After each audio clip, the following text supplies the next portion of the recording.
Yo, yo, yo, yo, yo, yo, yo, yo, yo, yo, yo, yo, what is the deal, my people? It's your boy Jason Gooner back in the building again. And you know what time it is, people. It's Friday. It's Friday, so you know what that means. It's time for the EPL preview show. This is week 5. All right, people, you know we have some big matches to discuss this weekend. We're going to do the usual thing we do on the program.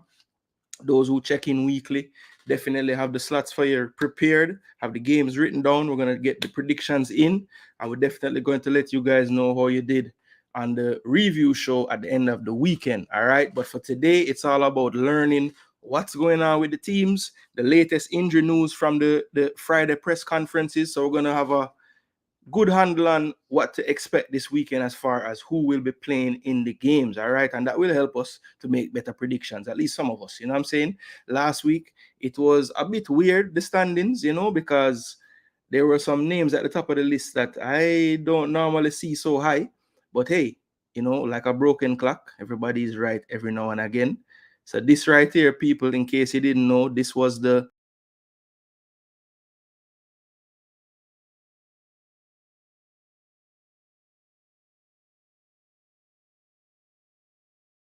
I don't know what happened last week, people. Jason Gooner TV rooted at the foot of the table, but every dog has its day, right? Now, today you notice I pulled out a vintage Arsenal shirt because this was around the time when Arsenal used to pretty much beat City most of the time. I think this is like I don't even know what year this is, but this was before City was the juggernauts that they are now. They were getting there, but they weren't quite there as yet. Big G, big up, You're the reigning champion for the week. Let's see if you can keep your title this week. Yeah, so for any of you guys surprised to see me this early, man's just want to get the show done because I have some things to take care of later. Yeah, things to take care of. You can know what that means, people. So we want to get this filmed and out there because yeah, man's have some things to do in a few. Zine. So we're gonna go through, spend our time like we always do. We're gonna first pull up the Friday press conference news, make sure that we have a handle on what's going on injury-wise around the league, just in case you people are involved in any fantasy leagues or you guys like to put your predictions to the test in terms of with any kind of betting. Please bet responsibly if you do partake in that. This is just a show that can kind of help you to get a handle on what is going on around the league in terms of all the players. Bear with me, people. I'm just finishing writing the fixtures down so that when these scores come in, I can slot them in under everybody's name who is going to take part in the predictions this week. All right. So everybody should know by now the big game of the weekend definitely is going to be involving my side, Arsenal. We travel to the Etihad to play City in the first installment of what is becoming, the top clash in the Premier League for the last few years. I know the Liverpool fans will argue that I'm wrong there, but based on league standing, I would say right now it is probably the top matchup in the league. So definitely all the build-up will be for that. But yeah, Big G saying can't take the late business. Yeah, sometimes on a Friday it's not really possible for me to do a show any earlier. But today it kind of worked out the way my day was. I didn't really have any kids activities to deal with in that like early part of the evening. So yeah, for that reason, we say, yo, you know what? I'm not gonna wait. I'm gonna do my show early and put my work out there in the space and let people see it. And yeah, man, we know that people watch back these videos from time to time. So if they don't catch it now, they can see that we made it a little early and they can watch and move to parts that they want to see. But we're gonna go through all the games like we always do. But the first thing we're gonna do is let me actually do one more thing, people, because like how my time is a little different. I think that people might need me to share it. So let me just share this to one more place, and that way I know that people know that we are in the building. Yeah, man, and you guys can do the assist as well. If you guys have any groups that you're a part of, you can share it in there just so people know that we are live. As I said, Jason Guna is really not a place that you can say, okay, this time of day is when we'll see Jason. I just my life not really set that way there, so it can't work. So you guys just turn on the bell notifications, make sure they're on, and once that is the case, then you guys will all be able to catch everything. Zine, let me send this out. All right, click. Yeah, people, I'm gonna send this out to some more people of this group here that I want to get involved. Yeah, man, and just make sure that you're liking, sharing, and if you are new, drop a subscription. All right, people, drop a subscribe. Everybody that was able to be in the building for any amount of time yesterday, we appreciate it. We did a content with some Jamaican football news, and then we had the live watch along of Arsenal versus who did we play yesterday? We went to Atalanta and drew, and that game was one of the most boring games ever. But a point is a point, people, and we got a point. So I will take the point. Good start to the CL for me. We're dealing with some injuries right now, so I think the creativity in the team is going to take a little while to figure all that out. I think we definitely, what this is showing so far is that we definitely rely on Odegaard a lot to unlock defenses, because the chance creation has gone down quite a bit in the 2 games he hasn't played. I don't think we created much versus Spurs, and I don't think we created much versus Atalanta either. But at the same time, in both games, Gabriel Martinelli had 2 great chances to score and win the game. Luckily in the Spurs game, we did get that goal from the corner, which gave us the 3 points, but we were not lucky enough to get anything from the set pieces against Atalanta. Definitely were a bit stronger in the defense. We tried to crowd their keeper like we did to Vicario, but he was just a lot more strong in his box, so that tactic wasn't really working out for us. But we're strong, solid defensively. I think barring that one mistake by Partey to give up the penalty, we were pretty good in defense. I think we stifled Ademola and the Catalera for the most part. Didn't really let them get free in the game, so hopefully that can continue into Sunday. But let me not go too far into the Arsenal conversation. They are the last game we'll talk about tonight because it's the last game of the weekend. But first, before we do anything else, people, as a reminder, like, share, and subscribe. As a matter of fact, we're going to put this reminder on the running across the... I can't even say that word there. Running across the screen, you'll see the reminder. Like, share, and subscribe, people. Yeah, man. And thanks again for the support that I've been getting and the likes on the videos. We really appreciate it. Like target tonight. I know that the EPL is not the topic that everyone breaks their neck to come and listen to. So sometimes the viewership is not as great on here as some of my other content, but that's okay. Just be sure to like the video for me, people. I have a like target on this video of 50 likes. All right, that would be a lot of likes for this type of content. So yeah, we're just trying to set a target of 50 likes on this video. So we should be able to get there. People come, they go, they come, they go, but those who stay definitely like the video. All right, people, and everybody who forward, just like the video. That's the main thing. All right, so I think I have shared the video around, so people will start to check in little by little. So let's just get the content on the screen and we'll start the discussion. All right, people. So this is the fixture list for the weekend. But before we get into the fixtures, let me... Muffin, relax now. Let's go to the injury news. All right, so this is the injury news, people, for the week. And basically, these are like the hot topics or the main news that we have been hearing today. So you see Alisson out to face Bournemouth.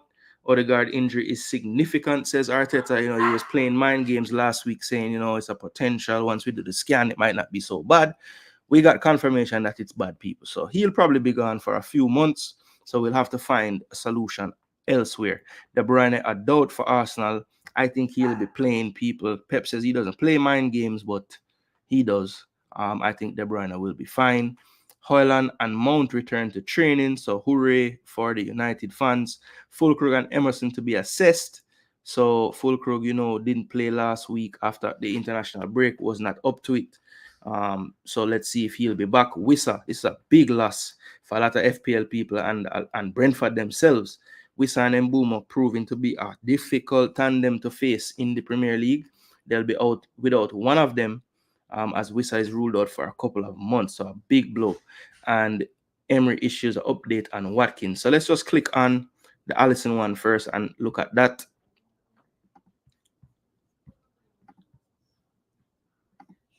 Okay, so I have to move over. I'm gonna move it over to the Alisson page. So Alisson, I do have in our draft league, so I'm interested to see what is said about this, because I'm thinking of starting him against Bournemouth, but luckily I have another good keeper in reserve, and that is Verbruggen from Brighton. So let's see. Yeah, so Liverpool to check on Becca fitness ahead of Bournemouth. Hi. She won social chair. Yay! All right, Gabby, good job. So my daughter was trying to get a position at her school, and they had the votes today, and she won. So Duke is not a fan of the early show. He likes the late show. All right, Duke. Well, it's tough, when you have an audience, or you have a business, or anything that you're doing.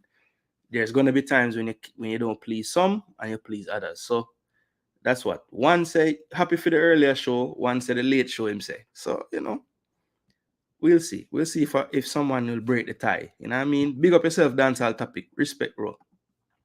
All right, so Arne Slot revealed the goalkeeper missed Thursday's session, and his condition will be checked by the club's medical team to determine whether he can participate in Friday's workout. Head coach told his pre-match press conference, Alisson is still a doubt if he can train today, so let's wait to see if he can train.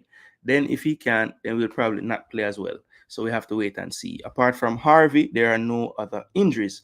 Asked about the nature of the issue, Alisson sustained, Slot added he has a slight issue with one of his muscles, and we wonder if this game tomorrow is coming too early or not.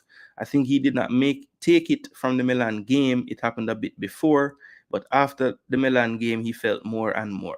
Now we have to wait to see if he's ready to be in goal tomorrow, or we have to wait a few more extra days. So that looks like a last-minute decision. So if you are an owner of Alisson Becker, that is one that you'll just have to go with your gut. If you have any other knowledge of what happened today, I know some Liverpool fans might have eyes and ears on the training sessions and whatnot.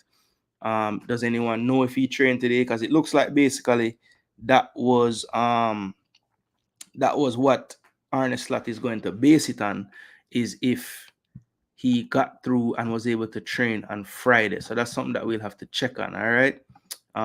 Let's now look at the Martin Odegaard story. So Martin Odegaard, and this is basically, okay, this is not what I wanted actually, people. Hold on. So is that what they're giving me? This Arteta?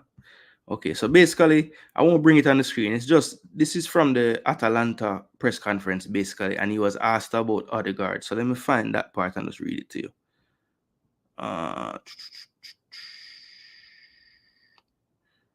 Okay, and Martin Odegaard's injury. After everything was scanned, they showed that there was some damage, especially in one of the ligaments in the ankle. So we're going to miss him. I don't want to put a time frame on it because I'm not a doctor, but it is something quite significant. So we're going to lose him for a while. Hopefully not months, but let's see. My guess, people, it's going to be 2 months. It's going to be about 6 to 8 weeks if I had to guess. I'm not a doctor either, but based on it being a ligament damage, I think that's about a good time frame. I think he'll probably be off of it for at least 4 weeks, 2 weeks of training, or lighter work, trying to get that strength back into the ankle, and then it just depends on how soon we want to bring him back after that. So realistically, people, I'm gonna say 6 to 8 weeks, especially since I didn't hear the word surgery anywhere in there, which is good. I think that should be a realistic timeline, but we'll see. These things are, different people heal differently. So Odegaard, to my knowledge, is a player that I know, everybody speaks about his professionalism, how professional he is. And I think a lot of times when you're recovering from injury, that's probably the main thing you have to be, is professional. Just stay with it, stay at it, do your rehab work. And that should limit the time that you're out. So I have no doubt that he will put in the hard yards needed to get back as soon as possible, but I don't foresee him being back much before, I would say, sometime in probably November at some point. I think he's gonna miss all of October more than likely. But let's see. Stranger things have happened. I am gonna be cautious with that though, and just say I'm thinking about 2 months. All right. So now on to Kevin De Bruyne. Pep had some things to say. Say hope he comes back after the Man U second match. Well, I don't think unless we play Man U twice before December that will happen, Duke. But we shall see. We shall see. I think a lot of teams will get a chance to play us without him though, at least once. All right. No, I would not like to subscribe to anything from City. All right. So Guardiola happy with performance against top class team. Okay, that's him talking about his draw with Inter. But let's just get down to the part where he speaks about De Bruyne. Uh,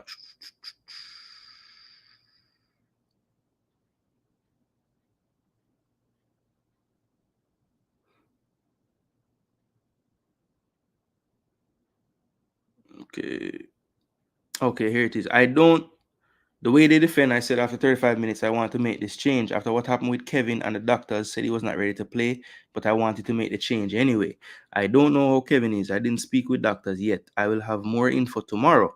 I have the weapons, and sometimes we need something different. We need it against this structure. Okay, so that's him talking about the Inter game and everything. But basically, with Kevin De Bruyne, it's a day-to-day thing. No, he didn't really give much in his press conference for the Arsenal game. Basically said, he's not willing to play mind games about it. He just has to wait and see how he gets through session. Because he did say he was going to train that day. I think this was Friday morning before the training. So basically, however he got through today will be the thing. But me personally, people, I'm telling you, I have a feeling like we'll see Kevin De Bruyne play tomorrow or Sunday, excuse me, and more than likely he will start as well. But let's see. All right, United fans, your time now. So this is the team news for United against in their match versus Palace. They will travel to London to play that one. But this is the news from the great Ten Hag. So let's see. It's been a good week for Ten Hag and his squad. They have won 10-0 over the two matches. So they beat Southampton 3-0, and then they dispatched of Barnsley 7-0 in the EFL Cup. There's been further welcome news following the return of Højlund and Mason Mount to training after injury. Højlund is yet to feature in a competitive match this season, while Mount has been on the sideline since the Brighton game 4 weeks ago. It's very good news. They're back on the pitch. They're back in team training. And yeah, we have to decide whether they're fit enough to start. But I think it's very pleasing they are back with the squad. We have so many games also in this block to cover. So yeah, very happy. They did a couple of trainings. We will have to see how they recover. And then tomorrow we will make the final call. They made 8 changes in the midweek. Only 3 of the players that started against Southampton retained their place. So good work there from Ten Hag. I always look at the managers that use their squad up, especially in these EFL Cup games. And I guess the good sign for Man U is with all those changes, they still were able to have quite a convincing win. It was Barnsley, people, but there's been plenty of times in these EFL Cup matches where, we saw it with Tottenham. Of course, I think Coventry is a better team than Barnsley, but at the same time, you have to play who's in front of you, and 7-0 is nothing to, you can't really dismiss the 7-0. I mean, they had to score the 7 goals, so I will give them that credit. So there's really only 4 long-term injuries. Basically, it's Lindelof, Malacia. I don't even know if he's still. What is how is this man gone so long? I don't know. Luke Shaw and Lenny Euro. So they're all still missing, right? But yeah, this is crazy. They have that taste in their mouth from May when they went there the last time. They got 4-0 now. It was a different side, Crystal Palace at the time. They were flying when they got this 4-0 from Man U. From Crystal Palace against Man U. But I think last week was the start of an upturn for Palace, because I did mention, and I've mentioned it so far this season, and I said it before last week as well. I said I think that Mateta is finally back with his feet under him after his exploits at the Olympics. I thought he really played a lot of football in that tournament, worked very hard for that team, had some extra time games as well. So I think physically, mentally, he was a bit jaded going into the start of the season, and it showed in the first couple of weeks. I think week 3, you kind of see him start to, get back to himself, and then I think by last week now we saw the best of him. And I honestly feel like, the addition of Nketiah is very good, because one thing that Arteta used to do when he was trying to get Nketiah minutes, he used to play him on the flank at times, and people would always be cussing, saying, "Why is Arteta using him here?" But I think that has really helped him now in his new role with Palace, because Glasner likes that system where basically he plays 3 at the back, 4 across the midfield, and then he'll have two, kind of like 2 number 10s basically, but they're really inside forwards, right? And then he'll have Mateta up front. Now, last year it was Elise and Eze, who I think are like tailor-made for that type of role. Now, he's been trying to pigeonhole people into that role, different people, since Elise has gone. He has Kamada, who I think fits that role really well as well, but can play a little deeper in midfield too. And then you have the other strikers they used to have. So he was using Jordan Ayew there, but now he's gone. He was using Hudson Edward in that role, but now he's gone as well. So now Nketiah comes in, and I think the balance is a bit better now, because you have Eze, who is really and truly a number 10, can play inside forward, can play wing, but I think his space is in the half space. And then you have Nketiah, who is really a striker, but can play as more of a central forward role as well, due to like him developing a bit over the years. Because I think when he first came up into the first team at Arsenal, he really didn't have a use other than in front of the goal. And I think over time, his approach plays, link-up play has gotten a lot better due to being forced to play because of injuries with Arsenal. So, I think that Crystal Palace is going to get a tune out of him in that role, especially knowing that you have that focal point of Mateta that he can run off and get into space to finish his own chances too. So this is the Palace team news though. Oliver Glasner made 3 changes to his side for Tuesday's victory over Queen's Park Rangers. See the difference, people? They played a Carabao Cup game as well. Queen's Park Rangers again in a higher league than Barnsley, but look, it was a 2-1 win. Wasn't the easiest for them to get through. One thing I've noticed about Glasner, he knows he doesn't have Europe or anything to worry about. So he literally, I've seen them play 2 cup games now. He has played the same Premier League team for the most part in those games. So continuity there. The game was on Tuesday, so ample time before Saturday to get a full rest. So I don't think it should affect them so much. But I like that he knows his team right now is not performing at that level that he would like. So he's not taking any chances in these cup tournaments, saying let's get more continuity out of the team. So they even mentioned summer signing Nketiah registered his maiden Eagles goal. So he scored in midweek, and so did Eze in that game. I need him to score in the damn Premier League though, because I needed the fantasy points. Come on, Eze. Trevor Chalobah hasn't had a chance to play as yet. He's awaiting a debut. I think Chalobah is going to help this team immensely. I think they're one defender short right now in that back 3 system. They're plugging and playing, trying to make it work.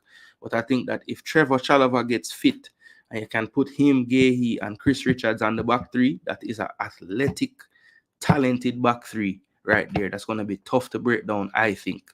So once they get the full squad, I think Palace is going to start to make an uptick in their form.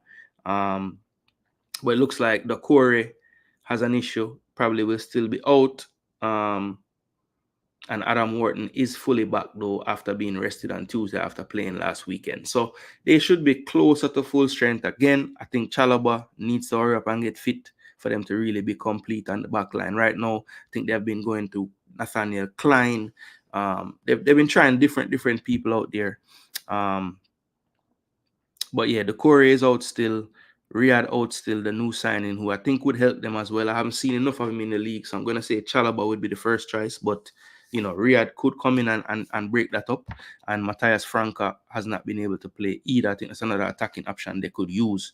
Rob Holding has also been unavailable in recent weeks. Yeah, I think Rob Holding was banished to the U21s or something like that. So, yeah, I think he's having issues with the club actually internally. So that's the news ahead of the Crystal Palace and United game. I'm sure the United talk would have started some convo. So let me just big up the comment section. Karis, big up yourself, my brother. Big analyst. Let me know the Nicaragua analysis going. Big up the man them. Big up Conrad. Big up. Respect. Casey Palmer with one more man of the match performance for Hull. Yeah, man. I had a chance to watch from about the 30th minute today. So I saw 2 different Hull teams. The first half, they couldn't even string two pass together. Second half, them start look like prime. I don't know what you call them. Them play so much better than Stoke in that second half. It was crazy. It was like two different sides. It was crazy, man. Football is a weird game sometimes. Yeah, man, he scored as well, and he also the third goal, it was his cross that caused the own goal as well. So in fantasy, he would have get an assist, but I don't think it registered in the actual stats. Malasia and Mount are back in training. Okay, so Malasia is back in training, really? Because on this article, all I read about Malasia is that he's still a long-term out. So I don't know. Wouldn't they have put him in this list with Holland and Mount if he was indeed training? I think he might be back on the pitch. I think he might be back on the pitch, but I don't think he's actually training with the team yet. But I mean, it's your side, so you probably would have known more than me still. Maybe you sign up for something that I'm not going to sign up for, you know.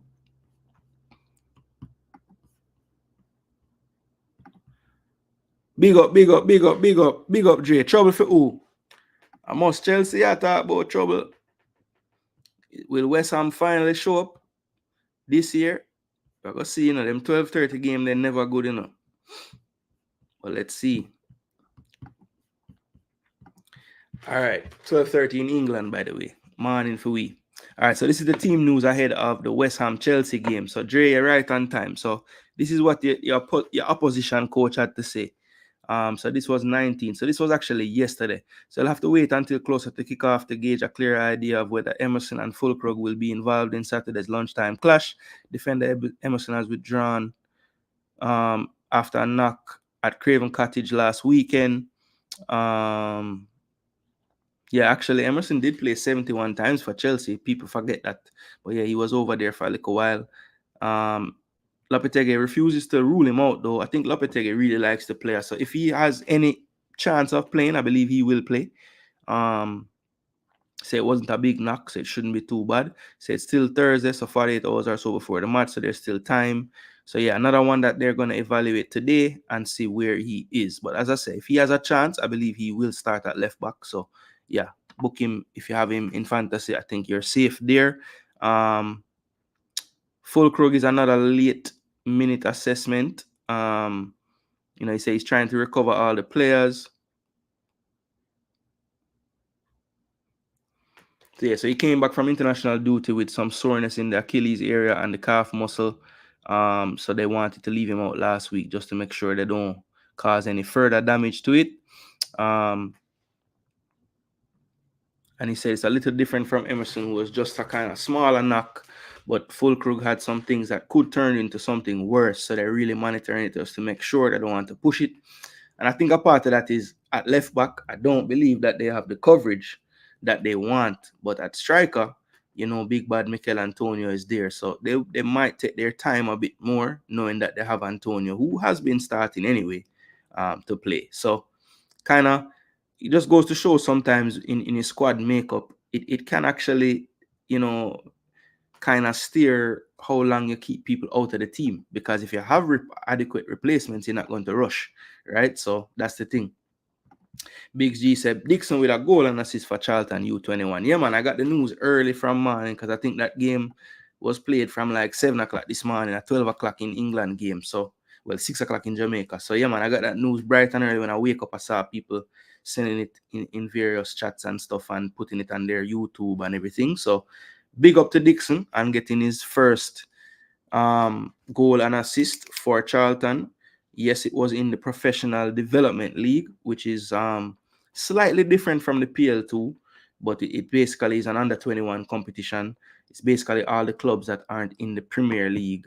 They still have a U21 competition for them, and it's called the Professional Development League. So that's what Dixon's team would be playing in. So it comprises of League One academies, Championship academies for the most part, right? So I think, I can't even remember who they played today, but let's see. He got on the bench for the first time for the senior team in the EFL Trophy, which is basically a competition that, I kind of got more knowledge of last season because I was tracking a player on Peterborough, Malik Madasil, who was getting a lot of time in that competition.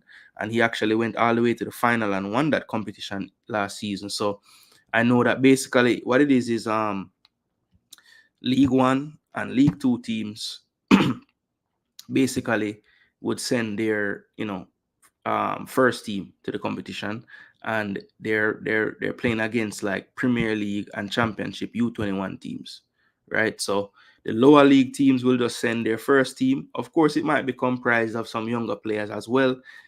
Typically, you wouldn't see the same 11 from like a League One game playing in the EFL Trophy. So it kind of lends itself to a chance to those on the fringes, those academy players, to get a chance playing against big men as well. So yeah, that is how that one went. Charlton, I forget which team they played, but they did win that game. I think it was Cambridge they were playing. Dixon was an unused sub in that game, and I think that was like during the week, so that would have been last week. He didn't make the bench in the league last weekend, and then today now, this morning, he played with the U21s on a Friday morning. So kind of want to say more than likely Dixon won't be on the bench this weekend, but stranger things have happened. Maybe his performance will convince the coach to put him in this first team, even if he doesn't get the start, at least get a bench appearance in the league for the first time. But let's see. We'll watch it. I think Charlton's game is actually tomorrow, so I guess that would be a bit tough on him to have him play 90 minutes today in a game and then put him on a team to play tomorrow. But let me just make sure that Charlton actually play tomorrow. They might actually play Sunday, but let's see. Just checking their next league game real quick. I know I'm kind of going on a tangent here, but just curious to see. All right, so they actually do play tomorrow at 10. So more than likely, people. I mean, I know. Well, to be honest, let me not say that. We have seen other places. I know Cole Palmer notoriously used to do this. Play U21 game Friday, be on the bench for City the next day. So it's possible. So let's see. All right, Dre says Antonio's speed and physical stature are going to give us problems. Absolutely. I don't believe that your central defenders especially cope that well with forwards like Antonio. I think that's the worst type of forward for them to face, because I don't believe that. I think Colwill has it in him to be an aggressive defender. I think Fofana does not like people on him. He look out of sorts when, and Antonio not really just run past people. He have to bully them while he want to run past them. So I feel like Fofana, if he can get singled out with Fofana, it can be a real issue for you guys tomorrow. So I agree with that statement there, Jay. All right, so this one is probably the biggest injury news, not named Odegaard for me. This is Wissa out for a couple of months, says Thomas Frank. So this is a big loss for them, in my estimation. I think Mbeumo and him have one of the best chemistries in terms of forwards in the entire Premier League. So they're very tough. Very tough. But this is the article about it. This was from the 16th actually. But basically, missed a couple of months after picking up an ankle injury against City, which is unfortunately not good news. He's been very ill, but we will find a solution. And I agree with it. I agree with him, I think they're going to find a solution.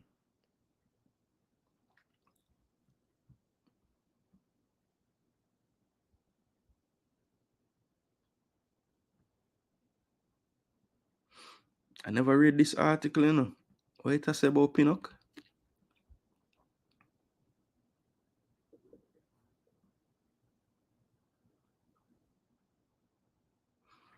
All right.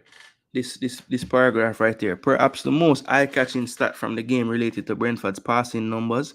As Frank referenced in his post-match comments, the Bees were excellent in possession, particularly in the first half, and Ethan Pinnock finished the game with more accurate passes than any player on the pitch, 68. Wow. That's crazy, When you play City, if you have the most accurate passes, that is something. So 6 tackles, 1-5 clearance, 68 accurate pass, and 97%. Man said, to put this in perspective, over the past 2 seasons in all comps, only one other team has finished a clash against the English champions with the game's top passer in their ranks rather than City's, and it was Ange Postecoglou's Tottenham, where they had 2 players have the most passes on the pitch in that game.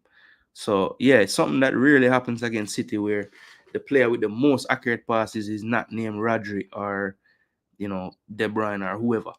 it's gonna normally be a City player. So it's only happened twice in like 2 seasons, and Pinnock was one of them, which is amazing. So yeah, when we get to the Man City Arsenal discussion, I'm gonna see why I think that's important to note. All right. Dre said, yeah, they play Blackpool, then Stevenage next week. I expect him to play in that game for sure. Yeah, so the next EFL trophy game that I see, because I think it's a group stage first, right? So the next game is they play Blackpool tomorrow and then they play Stevenage next week. But the thing is, Dre, I guess there's no okay, so they don't play another football league trophy game until way in October, and they actually play Chelsea U21 that day. Wow. So yeah, they have basically a bunch of league games from now until the next football league trophy game. So if him going get game with Charlton, but I'm not really looking at the U21. So I'm sure he'll have U21 options as well. But as far as the first team goes, we'll see if tomorrow is too soon, and then Stevenage next week. So we'll keep watching and checking and seeing what's going on. But all the best to Mr. Kaim. Very happy to see him get on the score sheet today. And yeah, I'm not going to knock him for what level he was playing at. I just want him to get some damn game time, personally. Yeah.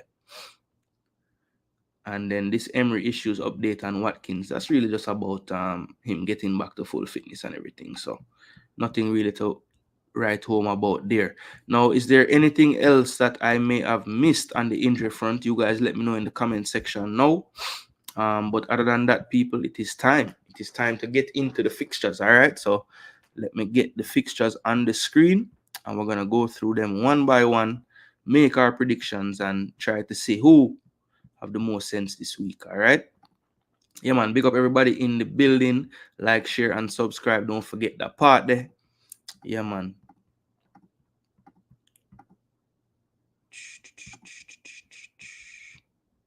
All right, so let me get this on the screen real quick. Boom. So Premier League fixtures. All right. So first fixture of the week, people. First fixture. We have another London derby. It's gonna be West Ham at the London Stadium hosting Chelsea. So let's take a look at the quick view. So we see right here, people. This is 8th versus 14th. Chelsea, 4 games played, 7 points. West Ham, 4 games played and 4 points. So the recent results, so we'll just look at the last 4, which would have been the first 4 in the Prem. West Ham 2-1 lost to Villa on opening day at home. Then they traveled to Crystal Palace and got a 2-0 win. They hosted City and lost 3-1. And they got a draw away from home at Fulham, 1-1 last week. So interesting when you look at the matches so far. They have only gotten points away from home. Their 2 home matches have been against Champions League teams from last season, though, Aston Villa and Man City. And Chelsea would have finished just outside of the Champions League places. So they have 3 tough fixtures to start their home EPL season. And it will be tough again with Chelsea coming in. 7 points for them. If you look at their first 4 games, they had the 2-0 loss in the first weekend of the season to City. They had the thrashing 6-2 at the Molineux against Wolves in week 2. Then they had a draw against Palace, 1-1 at Stamford Bridge. And then they pulled out the late winner last week to Nkunku to beat Bournemouth 1-0. So, going into the season, I was high on Chelsea's attack, not so high on their defense. If you look at their goals conceded so far, it's been getting better. I do think that Wolves could have scored more than the 2 in that game. I think Man City could have had more than 2 in the first game. And I think Crystal Palace probably deserved more than 1 goal in the third game. And Bournemouth, for the life of me, I don't know how they never score a goal.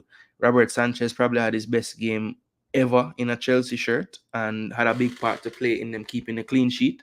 And I do think that, to be fair, Fofana had a good game, and so did Colwill in the center of defense. And that's where I think they're going to struggle this season. I think the issue with Chelsea right now as well, if you look at the game last week and you just look at who played, right? Just look at the lineups. So for Chelsea last week, I think the main issue for them right now, they don't really have a fit right back. Malagusto out, Reece James out as well. So I had guessed that I figured Disasi would be the one to move to right back, which was the case. Now he had a poor game. He was substituted off in the 62nd minute. And I thought when they made that substitution and brought on Tosin and he put Fofana at right back, it actually looked a little better. So I'm wondering, will he go back with the back four that he had yesterday? Or will we see Tosin from the start and slide Fofana out to the right back area? Now, of course, like most teams right now, they do kind of, Cucurella does not really stay on that left hand side for the most part. He tucks in and makes an extra midfielder, or he pushes up higher, and the back line is really a three. So if they plan to do that tomorrow, I think Fofana can easily slide to right back. And really and truly, it's a back three for the most part. Cucurella is not necessarily deep on that line because Colwill, as a left footer, can kind of be a hybrid left centre back, left back type of player in that back three. He can move Cucurella into midfield to give a little bit more, power to that midfield because Cole goes anywhere he wants. He's a free reign player. Caicedo has a bit more license to push forward, especially if Vega is his partner in midfield. And then basically Cucurella and Vega would make that double pivot. Then you have that box midfield that everybody likes to play. Cole Palmer, Caicedo, Vega, and Cucurella tucking in to make an extra midfielder. So I think with the personnel they have, it kind of lends itself to the way Maresca likes to set the team up when they go forward. But again, it's going to be important to see what personnel he goes with because I think Disasi was poor in those first 62 minutes. Didn't really look up to the levels on that day. I've seen him play better than how he did that day, but I wouldn't be going back to him right now based on what I saw in the last game. Now, when you're talking about West Ham now, just to revisit what it looked like last week, again, Fulkrug was not available. So let's see what they went with to start. Pretty much it was the same team we have seen. The main things that they've been switching around, Alvarez, Guido. Guido has been starting every game. Souček hasn't started every game. He started the last game. So basically what I've seen Lopetegui go with, he's either playing, this is the first time I saw him play Guido, Edson, and Souček in the same midfield. It usually is two of the three of them. But it's the first time I saw him go with that in the midfield. Carlos Soler is a player who I thought would get a chance at some point. He finally got on in the 78th minute of the last game. And surprisingly, Paqueta was benched. Now, I think that had more to do with the exertions of the window because, he's traveling from South America to come back in. We saw the same with some other players around the league. So I think that had more to do with it than anything. I think Paqueta takes his place back. I think the main thing to wonder is which one of the midfielders gets sacrificed. Does he stay with Souček? Who was kind of basically playing in the role where Paqueta normally play. So that's kind of the like-for-like switch. Or does he go with one of Guido or Edson with Souček? So that's the main thing to look at. Personally, I think Guido is a lock. He's been playing him every game. So I think Guido is going to start. So it's mainly going to be Edson or Souček because I think Paqueta will be back in the lineup. And of course, the wingers pick themselves for this team. Kudus and Bowen pretty much play 90 minutes most of the time. So I don't expect any different there. Mikel Antonio also had a lot of exertions in the international break. So he got the first half of this game. And at halftime, Somerville was the change to come on. So yeah, interesting to see how this one plays out. I do feel like the back line, as long as Emerson is fit, will probably be the identical back line to what we see here. And the midfield is where you have the discussion. Antonio keeps his place because I don't think Fulkrug would start even if he's fit. And I think the main thing is Paqueta will be back in the starting lineup. So which three of the midfielders you think get sacrificed? Let me know in the comment section, people. All right. So that is the Fulham West Ham kind of team news from last week. But let's take a look now at just when they played last year. Chelsea bagged them up in May. This was when Chelsea was really ending the season on a high. 5-0 they beat them, and then West Ham turned them over in the early part of last season when Chelsea was up and down 3-1 at the London Stadium. So based off of that, what we saw last year, based on the current form, it's really hard to predict this game because Chelsea have gotten the 2 wins on the road. West Ham have not won a game at home yet. So do you let that dictate the predictions this week? That is the question, people. It's a tough one to really predict, because I think these are two teams that the range of type of performance you're going to get is so far apart that it's hard to wonder which version of the team is going to show up on the day. It's very tough. These are two teams that's hard to back up my West Ham pick so far this season. I don't think they've played 4 games. I want to say I've gotten like 3 out of the 4 wrong. Yeah, last week I went for a draw, they won, right?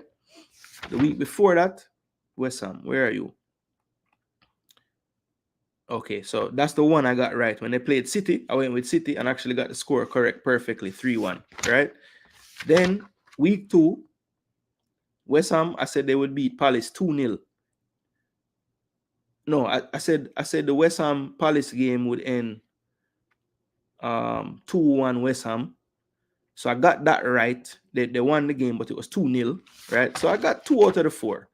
Because I know the first week they messed me up. Because I went with them beating Villa and it was the other way around. Yeah, so yeah, I've been split. And Chelsea's another team. If I look at my Chelsea picks, last week I got that right. I said they would beat Bournemouth. They did. No, I said they would draw. So I got that wrong, right? Then Chelsea the week before that, I said they would beat Palace. They drew 1-1, right? Then the week before that, no. Chelsea 6-2. I said I was completely wrong. I said Wolves was going to beat them, right?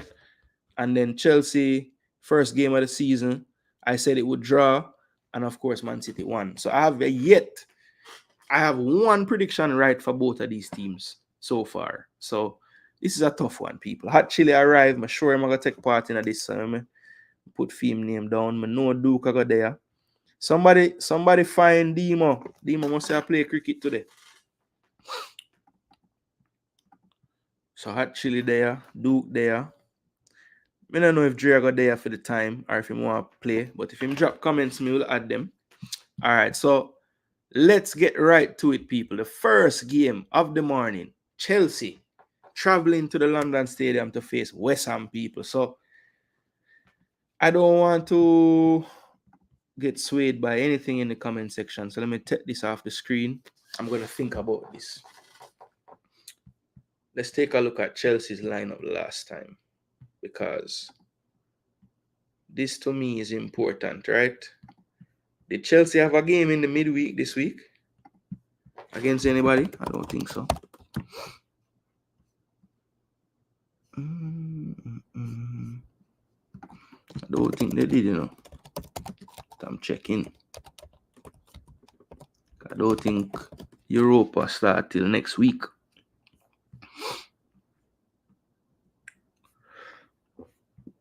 Chelsea.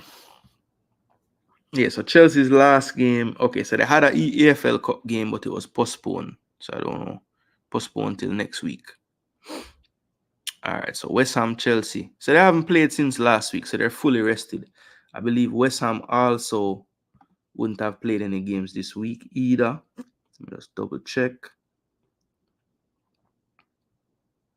Yeah, so they would have played Liverpool this past week in the EPL Cup, but that was postponed. So they have a game next week because Liverpool was in the Champions League. So both teams fully rested from last week, so nothing to go and worry about there.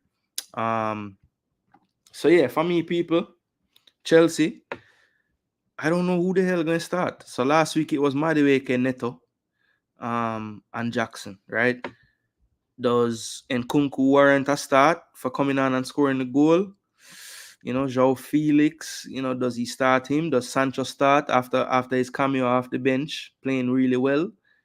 So it's very hard to predict who you're going to see. The main thing is if a man start and he's not playing well, one thing for sure, I'm going to get sub because them have 75 subs ready. So I think as far as the FPL fan in me or the FPL manager in me, it's very difficult to pick these Chelsea players, not named Cole Palmer, because I don't even know who's going to get the damn minutes. I guess Jackson and Palmer would be the two most likely to play all the time, because it seems like Jackson is his favorite striker and it seems like Palmer is his favorite player to play behind Jackson. But other than that, the wing roles could be any two of Nkunku, Felix, Sancho, Pedro Neto, Noni Madueke. Those 5 players will be fighting for 2 spots every week.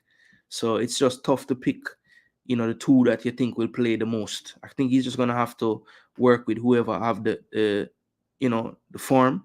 And for right now, I would say since the season started, I would say Noni is probably the one on the best form. But for me, done a lot of talking. I'm trying to delay because I don't really know how to go in this one, to be honest with you. All right. Anytime I feel this torn about a result, the safest thing to do is to go with a draw. And I think because Chelsea kept a clean sheet last week, the law of averages tells me they're going to concede this week. So I think it's going to be a scoring draw. West Ham has not been stingy in the back line either so far this year. So I'm going to say, look, I'm going to go with a Desmond. And if you don't know what a Desmond is, people, Desmond last name is Tutu. So I'm going with a Desmond result. That is a 2-2 result. Final answer. Let's see in the comment section what you think. Yeah, man, it's a difficult one, Chile. May I tell you the truth? But Chile has gone with a 2-1 Chelsea win. All right. Duclan and Chile thinking the same on this one. 2-1 to Chelsea. Yeah, I think. Yeah, I don't know. Dre, are you there? Are you staying away from predicting on your team or any team? Let me know. Big G gone. After I'm saying glad for the early show, where Big G gone. Who else not there? Demon not there. So yeah, really the foundation people them are just Demo. Me not see from night. I know me share it the Demo, so I'm supposed to see it.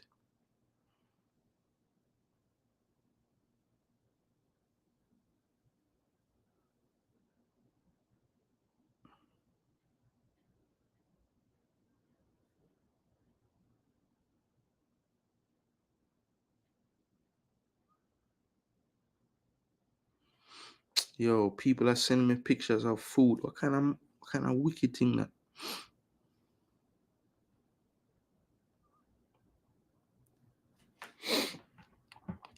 Big G said 1-1. Duke, I did with laugh. What me say now, Duke? At least me not get why. So that's good. I'll take the laughing.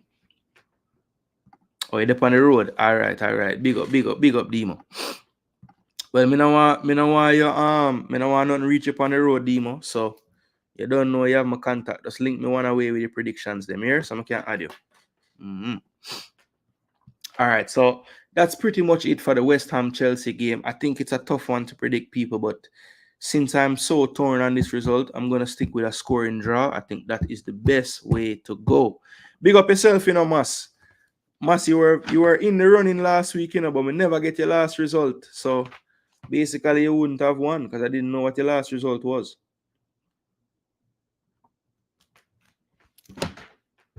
We said a little London derby this. Yeah, it's a London derby. It is. Let me know what you think, though. Big up yourself, same way, Mas. All right, so that is that one, people. So let's look at the next game now. Aston Villa versus Wolves, people. So this one, we were happy because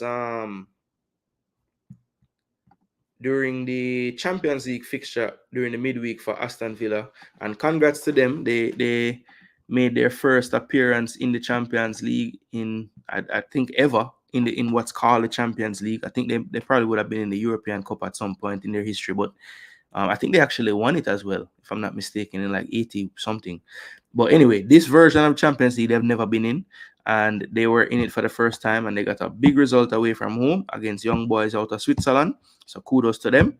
And one of the main things as a Jamaican fan that piqued my interest with that game, when we looked at the bench, we saw that Leon Bailey was back. So big news for Reggae Boys fans, Jamaican fans in general. Leon Bailey back in the team. Not playing yet, but back in the lineup and available to play. So let's see. I think because the game went so well, there was really no need to play him. Just go ahead and let him keep resting. But the fact that he traveled with the team is a good sign. And I think he'll probably be in line to start the game this weekend. But let's see if they're a little more cautious with him and maybe give him a 30 minutes or so, 25 minutes or so to kind of get back into some kind of rhythm.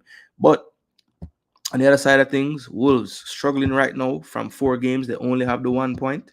They got that 1 point against Nottingham Forest away. They had a tough loss last week to Newcastle. Harvey Barnes sinking them with that brilliant goal off the bench. And then when you look at Villa's side of things, they basically had to come from behind at Villa Park, 2-0 down to Everton. I think that's 2 weeks in a row now, Everton losing a 2-goal lead to surrender all 3 points. And Villa was able to get that win. So the only loss is to Arsenal so far. They have wins against West Ham and Leicester away. And last time out at Villa Park, they were able to defeat Everton after it was looking like it was going to be a disaster for them. So in steps Wolves. As I said, they only have the 1 point. I think when you look at their games, though, the Arsenal game, I thought they were probably better than a 2-0 result. The Chelsea game, really no excuse I can make for them. Yes, they could have maybe scored more than 2, but I think Chelsea just put them to the sword in that day. It just was not a good day for them at all. Can't really defend what they did there. In the Wolves match, I think either team could have won that game against Forest. It ended 1-1, but both teams had good chances at 1-1 to win the game. Neither one were able to take it, or the keeper made a great save. And then in the Wolves-Newcastle game, I thought that this could have gone either way as well. I think Newcastle probably slightly deserved to win a bit more, but I think Wolves did enough to maybe get a point in the game as well. So I am still a believer that Wolves, based on how they play and their performances so far, I think they're probably better than a 1 point team after 4 games, but they haven't really gotten the rub of the green yet in this season. If you look at last year's meetings, the corresponding fixture, Villa won 2-0 in March, and Wolves drew with them at the Molineux in October, 1-1. So let's just take a look at the most recent game and how they lined up, because I like to do that just to see, what might change for tomorrow. So system is pretty much set in stone for Emery. The 4-2-3-1 is going to be some variation of that. Emi Martinez definitely, once he's alive, is going to play. Kansa and Torres looks to be his permanent centre-back pairing right now. This player, Bogard, actually has looked pretty good as the right back. I like him a bit more than Matty Cash. I think he's just a little more technical, and then still gives you the same type of energy levels Cash gives you. So I think he might actually, we'll see when Cash comes back if he stays, but I like how he looks so far. Luka Dean, I think, is one of the most underrated players in the world, actually. I don't know why. I mean, obviously, he's not like the best left back in the world, but, I just feel like even France's teams, when I look at some of their left back choices they've made lately, I don't know how Dean is not in the mix. I think he finally just made the last set of teams that just had the last window, but I think it's been warranted for him to be in there for a while now. I think the only reason why last season he might have dipped a bit, he had some injury issues, but the season before that, I thought he was great. And when he was fit last year, I thought he was great. And I think he started this season strong as well. So I like Luka Dean as a player. I think he's a good player. Then in midfield now, you have the Tielemans Onana, Belgian connection. I think that balance is actually great. Perfect. Tielemans needs somebody like Onana beside him to be effective that deep in the pitch, because his ball progression, his ability to break lines with passing, definitely needed in that part of the pitch. But I think if you don't have that player like Onana with him, he can be exposed. But I think because a lot of the players that Emery use are hard-working players, when you're looking at Ramsey, McGinn, Rogers, even though, Rogers and Ramsey may be a bit more flair and a bit more attacking minded, both of them don't mind getting back and doing the dirty work. I know John McGinn just run up and down and play football. Him not really, him not care. And then Ali Watkins starting, had the brace last week, of course. But the guy that's on fire, John Duran, came off the bench and got the winning goal, that third goal. I think what you don't see here from last week is Bailey on the bench. That could change. My question is, McGinn starts, I'm sure, but where? Does he play on the left with Bailey back in on the right? And that would mean Ramsey drops to the bench. Morgan Rogers has pretty much been playing that role in behind Watkins. I am wondering though, does Emery try to find a formation where he can play both Watkins and Duran, or it just can't work? I don't know, people, because even last year he kept trying to play two strikers. Sometimes it would be Bailey in there, sometimes it would be Diaby as the secondary striker. I feel like he could do that with the players that he has now, since Duran is on fire, but he's sticking with the 4-2-3-1, and he's getting the best out of it. I think the reason why he's gone to the change as well is because that balance of the double pivot of Tielemans and Onana. That's why he don't go back to the 4-3-3 or the 4-4-2 type of thing that he was playing sometimes. Because I was always wondering why he's forcing Bailey into the supporting striker role. Now him actually have the players to play a supporting striker system, and him not going to it again, which is kind of strange. But for now, it's working out. They're getting results. They only have the one loss against Arsenal, as I said. So that's good. Then when you look at Wolves now, their last week performance and how they went on the pitch, I think let me see here. Here we go, Wolves. So yeah, they were up 1-0, and it was a come from behind victory for Newcastle. So tough loss for them to take, and it was a 5-minute stretch. The game just turned on them. But this is the Wolves lineup last week. They played a back four. So basically, they went with the 4-4-2. I like this balance of these two players. I think, if you're going to play two strikers, the skill sets make sense. It's not two bustling players. One is a bit more technical. One have the technical skills, but, obviously more of a target. So, yeah, I like the balance there. I think Lemina is having a strong season so far. They brought in the player Andre from Fluminense, and they have João Gomes. So they have that double pivot there with the Brazilians. I think both of them, hard tackling, good technically on the ball. I think Lemina will get more out of him now that he's not having to play so deep in the system. But I think for them, when you look at Sarabia, didn't even get a chance to play. I don't know how he's falling out of the pecking order so bad, but he was doing bits for them last year when Neto was out. So I'm just struggling to figure out why he can't get back to the level. I don't know if he's injured or what's going on. Didn't even play last week. Huang, another one that's just not on the best form from what I've seen from him over his career at Wolves so far. So just a couple of players I think need to find their feet a little bit more, and then you might see some better results out of this Wolves team. They are getting fitter though. You see Nelson Semedo finally back. Ait Nouri finally back at left back. So the balance makes a little more sense. And I think I'm telling you, people, this team, I'm not saying they're going to finish top 10, but I don't think they're going to be relegated, people. So at some point, they're going to turn it around. Is this week the week? I think it might be a bit too soon. And I don't think Villa is going to lose at Villa Park to Wolves. So for those reasons, people, I'm going to say Villa to take this one. I think Wolves will get a goal, though. I don't think, will they? Might get shut out, No, Cunha will score a goal. But I think Wolves are going to lose this one. So I'm going to say 2-1 to Villa. 2-1 to Villa. I don't think it's going to be an all-out blowout or anything like that. Hot Chili said 3-1. So Avis is pulling the trigger. Avis said John Duran to get the start. All right. So Avis, like how you drop your predictions. You miss a one game, let me know. Oh, no, you never miss it. It's a West Ham 3-2. All right. Respect, Avis. I put it on.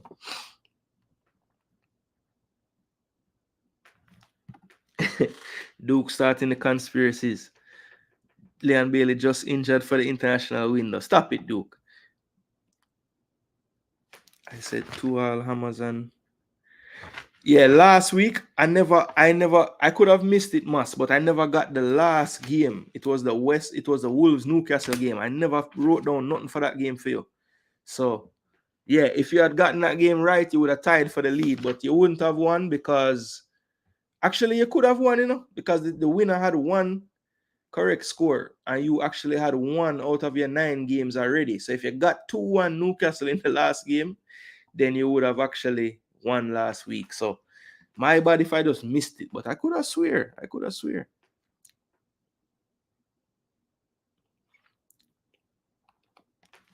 Hammers Chelsea 2-2. All right, respect. Got that. West Ham 3-2 win. Antonio and Kudus scoring. I would love if that happened, Avis. Because I have Kudus in a 2 different league. I read that already. Yeah, Biggs, I agree. They play. I like how they play. They just haven't been getting the results, bro. It's not like they're playing terrible. They had one bad game. They played bad against Chelsea. And honestly, it wasn't the whole entire game they played bad against Chelsea. I thought the first half was actually decent. And then Chelsea just blitzed them, you know? All right, I think I got Hot Chili's 3-1. Yes.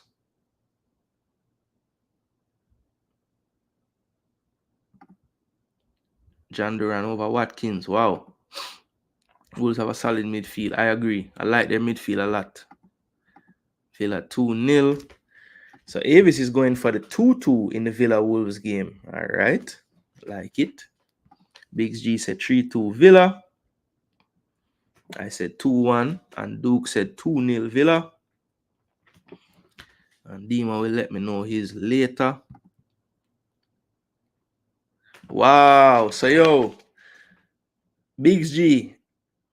You know, say you get a Bandula title last week, you know. Because if it was 2-1 Newcastle, that means the man get 2 correct and him finish 6-4 as well. So, yeah, but me not take the title from your Biggs G. That's my bad. My sports world there, you know.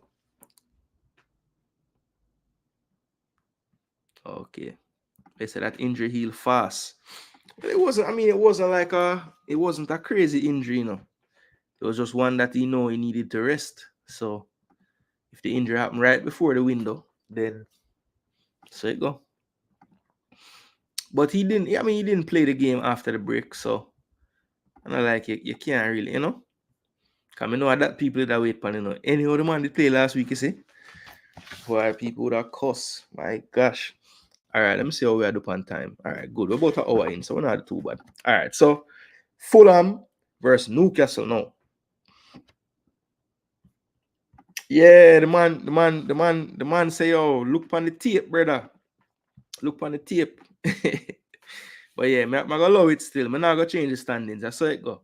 This week him in there. So if him win this week, him win, you know?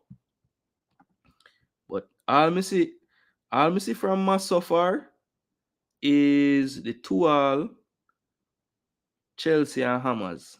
So let me see where your pick is for Aston Villa Wolves, because that's why I miss out picks from you last week. You know, you start sending one bag of pick one time. Just send it when me do the game. That way, you know, me not miss it. Yeah. All right. So that is that. Now let's go back to the fixtures once more. All right. So the next game, Fulham and Newcastle from Craven Cottage. Let's go to the quick view. I like that a little bit more. All right. So quick view. Last year, Newcastle did a double, 3-0 at home, 1-0 at the Cottage. Newcastle currently in third, just behind Arsenal on goal difference and 10 points, and Fulham on 5 points from 4. So these are the results so far this year. 1-0 loss at Old Trafford for Fulham, 2-1 win over Leicester at the Cottage, 1-all against Ipswich away, and 1-all at the Cottage last week against West Ham. Then Newcastle, of course, we talked about the 2-1, 2-1 against Tottenham as well. Then the 1-all with Bournemouth and the 1-0 over Southampton when they were down to 10 men. So this was the latest team that we saw from them in last week's fixture. One big talking point, this substitution was forced at halftime for Isak, and he will be a late time decision. Right now, it's probably, I would say, questionable. I wouldn't quite put it as far as doubtful. I think he has a decent chance to get some minutes tomorrow, but I don't think that they will rush it, knowing that Callum Wilson is out and not due to come back anytime soon. I don't think they want to risk Isak missing an extended period.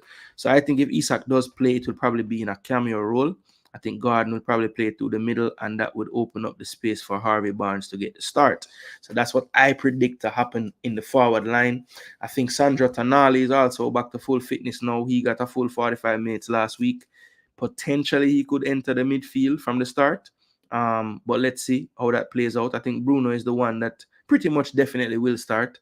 And then the other two partners it could be Willock, it could be Tonali, it could be Joelinton and Longstaff, or any variation of those two out of the four that I just said. So Joelinton, Sean Longstaff, Willock, and Tonali will fight out for the other two spots in midfield with Bruno. And then the back line, I think right now picks itself. I think Tino has been starting over trips, which maybe could be due to like injuries and stuff. But I think Livermore has just been playing really well too. So you never know. Now Tino is versatile, can play on the left side as well. So it could be a case where Tino moves to the left and they start Trippier on the right. Let's see. I think the centre backs will be the same, Shar and Byrne, as long as they're fit, right? And Nick Pope in goal. I think that probably will be what we see. So that would be the Newcastle team news. And then when you talk about Fulham now, this was their lineup last week, and I think the major talking point for me was that Raul Jimenez got his first start in donkey years, and Rodrigo Muniz was relegated to the bench. We saw last year Muniz basically took his role when he got injured and never relinquished it, but due to a slow start goals-wise this season, I think the coach tried something different in the last game, and Jimenez paid him back with that goal, their only goal of the game in their draw last week. So, yeah, I think Jimenez probably did enough to keep his place for this week. Then they did have a game in midweek as well, and Muniz, I believe, started that one. So that was kind of a sign to me that he might go back to Jimenez. Nelson did play in the midweek and get his first goal for the club, but I don't see him getting the starting role. I think Traore, Iwobi, and Smith Rowe probably get those three slots behind the striker, and then Pereira and Lukic probably deeper in the midfield. Sander Berge could start. He's just getting into the system, so maybe he could start as well. But let's see. I think the starting lineup will be pretty close to what we see up here. Anderson is in the team now, so he will start probably on the right-hand side of that centre back, and then Bassi with the left foot, Robinson left back, Tete right back. That's probably what it will look like. Castagne maybe could get a shout, but he's really been deferring to Tete as the right back in the league at least. So I think that will probably look similar. So for me, Fulham, Newcastle, this is one that's maybe not so tough to predict, but I can see this one being a bit of a lower scoring affair. I'm gonna say that Fulham earns the point. Same result as they had last week. 1-1 is what I'm going to go with for Fulham and Newcastle. 1-1. Duckland agrees with the low scoring, but not the score. He says 1-0 to Fulham. Yeah, Harvey Barnes can start, and I think he will. All right, so Nitro throw him name into the ring. So let me add Nitro. So we have... Okay, so Mas gave me a score for the Villa game. Good. 2-1. All right. That's the last one. Yep. So Nitro said 3-0 to Chelsea and 4-0 to Villa. My gosh. Nitro said some bag up go on. Biggs G said Newcastle has been disappointing. Well, the good thing for Newcastle, Biggs G, is even though to you they've been disappointing, they are one of the few undefeated teams in the league. They have 3 wins and a draw. So what happened when them start to not disappoint you? Them are going to take over the league. Nitro said 1-1 with the Fulham and Castle. I was waiting for you to say 4-0 Newcastle. All right, yeah, do that. Jason Gooner 14, I think, on IG. Either Jason Gooner 14 or Jason Gooner TV. I can't remember. Tonali starts over Longstaff. Yeah, I think once he's fully back and fully fit again, then yes. But I just don't know if they're trying to like kind of slowly bring him in, But the fact that he came on at halftime, I think the coach is kind of ready now to just go ahead and play him. All right, so say 1-1 for Fulham, Newcastle like me. All right. Hot Chili say 1-0 Newcastle. Yeah, I have a feeling this game going to be low scoring, man. I just have that feeling. Biggs G, you gave me one for this yet? No. Not seeing it yet. All right, cool. No problem. Biggs G will get that to me. And Avis, did you give me a score for this game? I don't see one. No, not yet. So Avis, drop your score for me so I can put it for the Fulham Newcastle game. Next one on the docket. Big G said 2-0 to Newcastle. All right. So Avis, you left. Okay, there it is. 2-1. All right, respect Avis. Yeah, that's me. That's me. Just send me the request. Me add you. Yeah, my thing private because I don't know why. It's never unprivate it, I guess. Let's see. Yeah, me see it. Yeah, man, just send me a message, man. I'm have the whole of them. Yeah, man, I get it. I get it.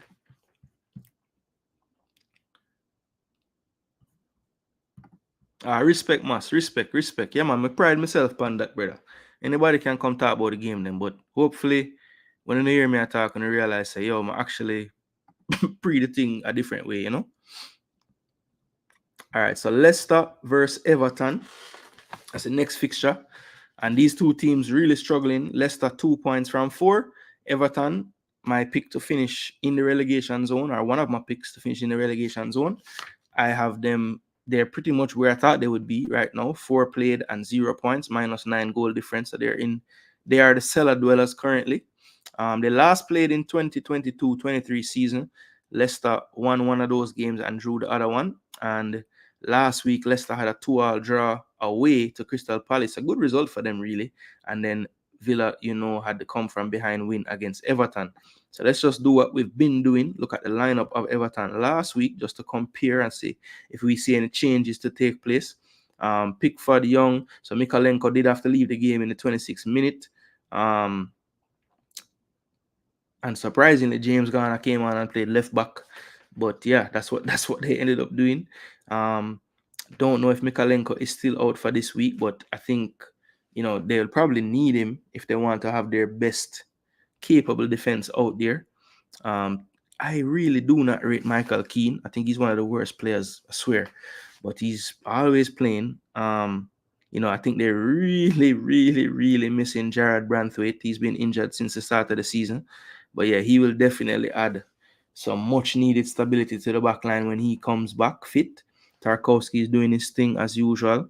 Ashley Young, the ageless wonder, still playing. McNeil has really found some good form to start this season. Providing assists, scored a nice goal last week as well. I think Iliman NDI is a very, very tricky customer. I really like this player on that left-hand side. Jack Harrison, he is what it is, maybe limited a bit technical-wise, but just gives you a lot of work on that right-hand side. Then Idrissa Gueye and Tim from Aston Villa last season as the pivot in the midfield. That's where I think, Abdullah Doucouré, I think Oriel Mangala just arrived. He needs to get blooded into the team. I think he should get one of those pivot roles at some point to play from the start. I would at least. And Doucouré just gives you that late runner into the box typically. So let's see if they make any changes. I would be shocked if they went with the same exact team that they played last week. Like I said, I feel like Oriel Mangala has to start playing from the start in these games. I think he has the quality. So I would be sacrificing either Tim or Idrissa. More than likely, probably Idrissa, because I think Tim gives you that energy that maybe they need in the midfield. Idrissa, used to be one of those energetic type players. I don't think he really covers the ground like one time. But I think Mangala is just a better player at this moment than even the both of them. So I feel like he has to be one of those two. And if I am the coach, I'm finding somewhere to put the Corey in the team as well, because he just provides you with those late runs into the box, another goal threat. And I don't think Everton is a team that's just going to be killing you with goals. So anywhere they can get a threat from, the better. Calvert-Lewin, I think him got 2 goals this season. So for him, that's a good start to the season. If he can stay fit, we have seen him have seasons where he's been pretty prolific and, at his peak was in the conversation to maybe get an England place. So let's see if he can ever get back to those levels again. Then their opponent now, Leicester City.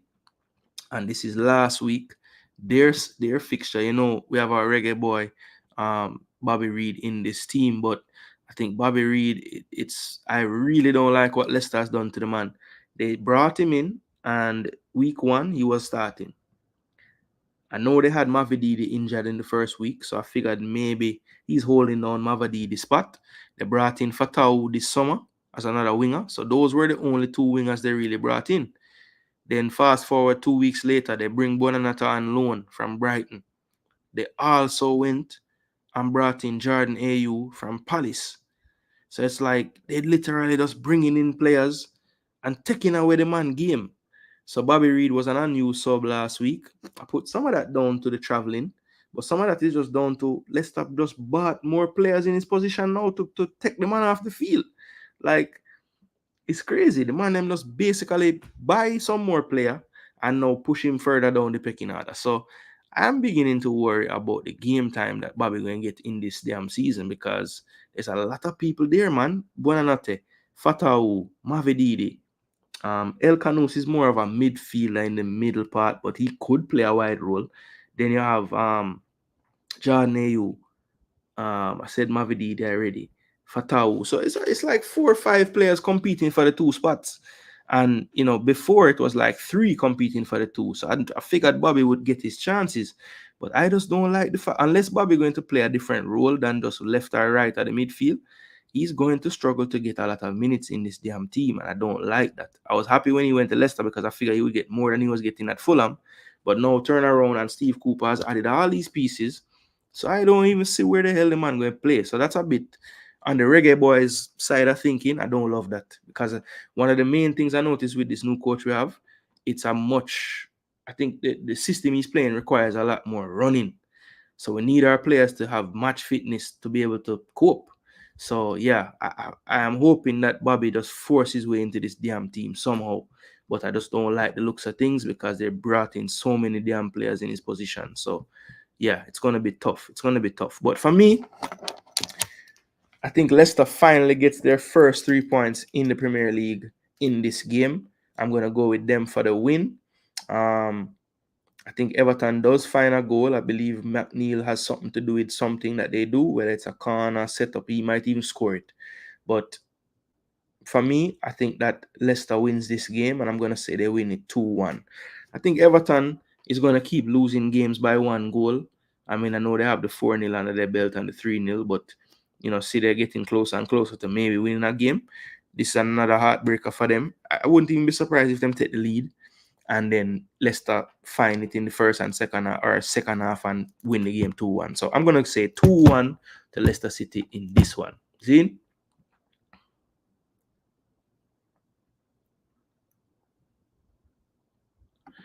Now watch nothing, Corey, man. Just watch it back.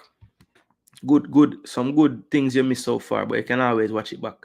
Why you pride yourself? Yo, one thing, me not let like that whole letter community, alphabet, them can't take away English language from me, Duckland. So me can say the word pride and it don't mean that. All right? So you want to bring wine and everything. Them not take away my language, brother. No. Sorry. Leicester City 2-1. Everton is DCL. Okay. To my knowledge, he is. Let me see if there's something going on with him. To my knowledge, he was though. Dominic Calvert. Louis. Injury. Latest. Anyone put injury history? It's one long page.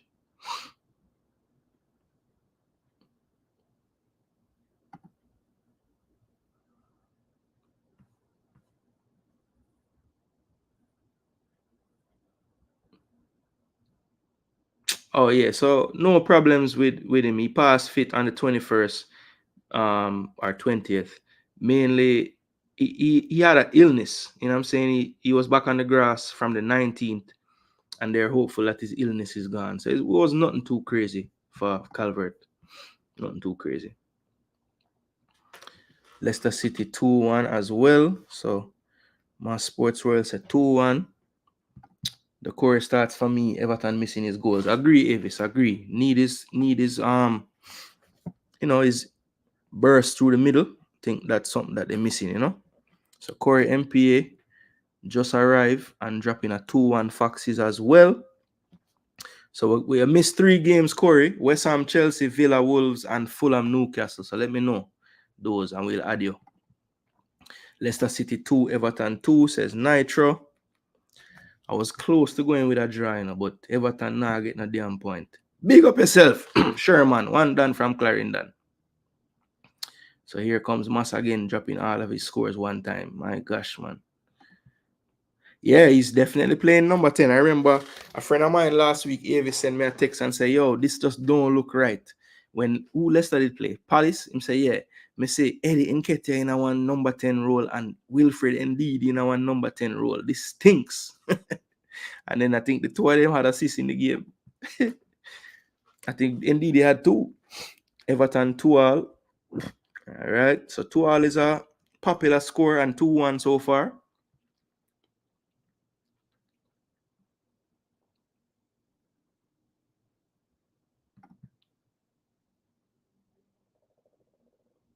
Yeah, man, every week I saw Mas deal with him thing, man. Him just get mad and just start put every score. All right, so Avis going with a 2-1 win for the Foxes. All right, Avis. So 2-1 and 2-2 is like the only score for this game. All right, Duke had to be different now. He said 1-all. So Duke try to win him. I see what everybody do and just, all right, I'm just tweak it a little. All right, so only person I miss for the Leicester Everton is Biggs G. I'm sure him will drop it soon.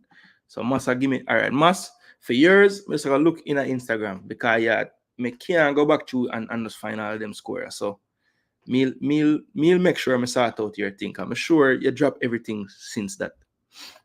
Yeah, man, me agree with the Big G. Fire for Neverton. Them I'm not even a Liverpool fan, but it's their time.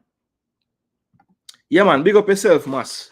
No watch nothing, man. Me drop a like on your content as well. Big up and thanks for the strength.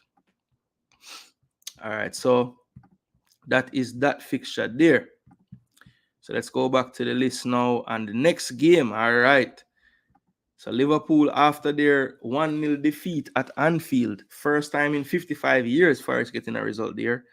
Bournemouth last week had the tough 1-0 as well. So both teams trying to recover from tough 1-0 losses at home. This time, Liverpool will host Bournemouth at Anfield. Liverpool in 4th now, 9 points. Bournemouth in 11th, 4 played and 5 points. So Bournemouth, a team that I think when they look back at the start of the season, they will really rue not getting. I think they should have like 8 points right now. I think they should have got a point against Chelsea, right? At least. So I'll say a point there. 3 points Everton. I think that they should have won their opening fixture against Forest as well, based on the chances. Newcastle Bournemouth probably was a fair draw. So that's why I say 8 points. Point against Newcastle, point against Chelsea, 3 against Everton and Forest, I think is where they should be. But currently they're on 5. So who cares what I say they should be? That's where they are, right? So let's look at what we've been doing recently, and that is just the lineups from last week. So 4-2-3-1, pretty set system for the coach, Andoni, and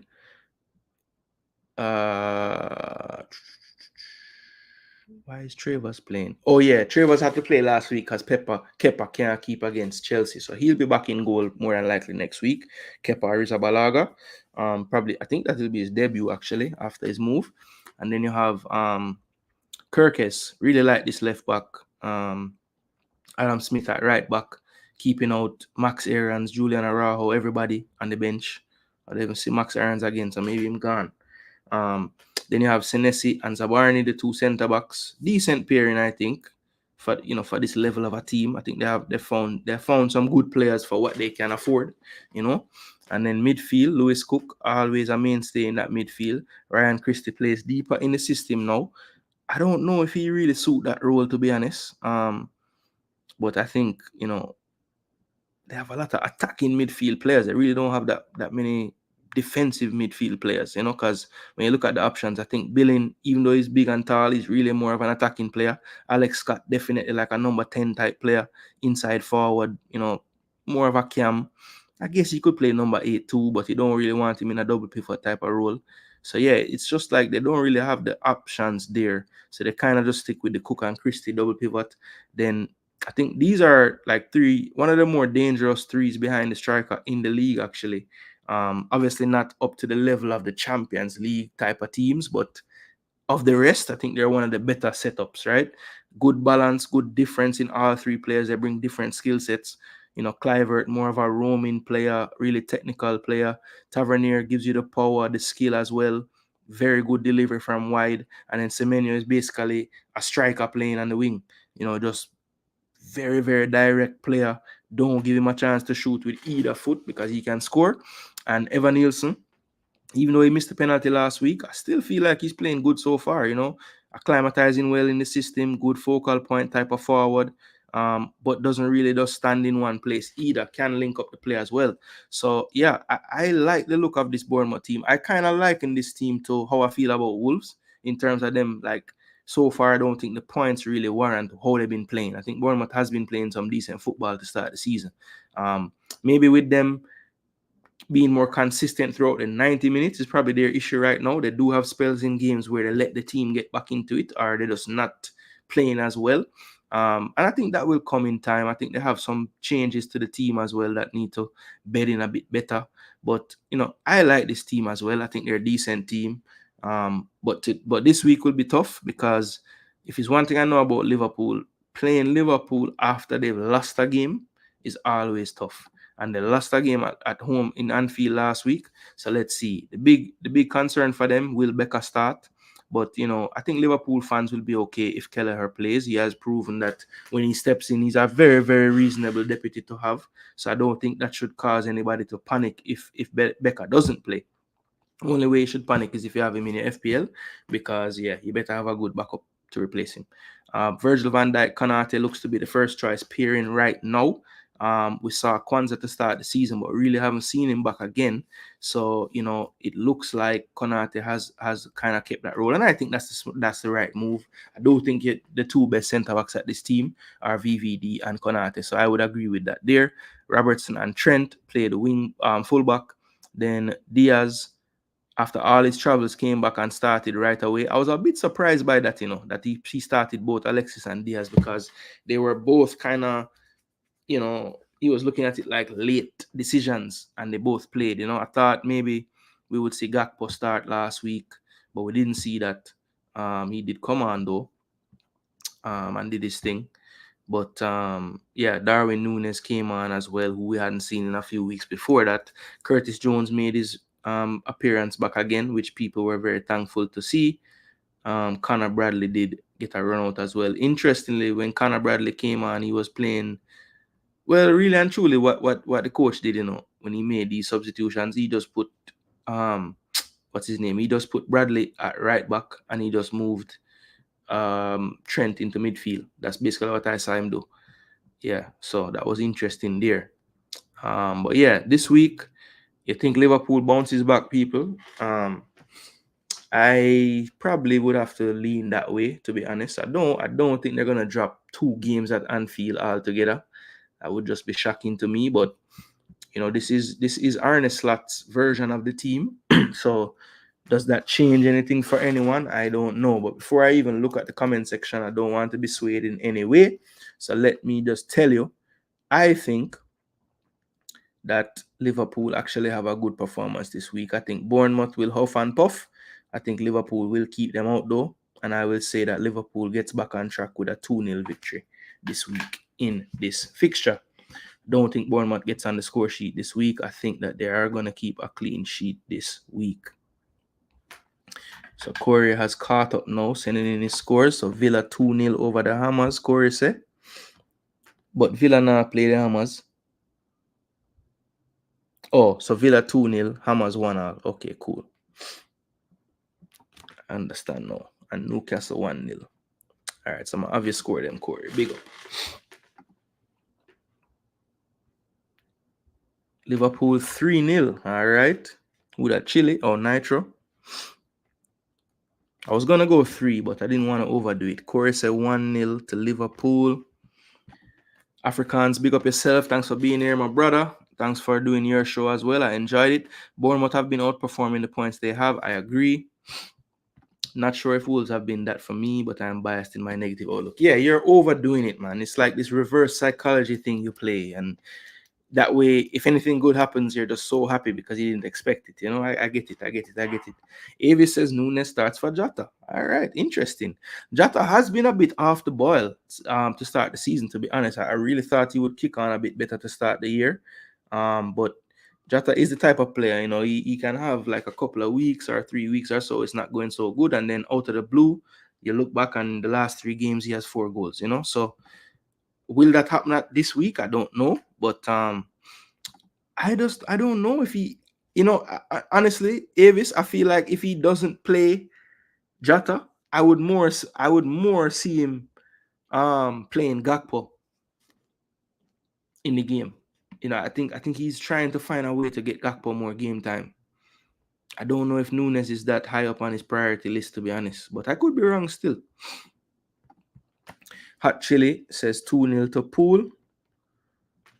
So last week, Hot Chili and I basically picked the same every game damn near, and that's the first game so far, so that's a good sign.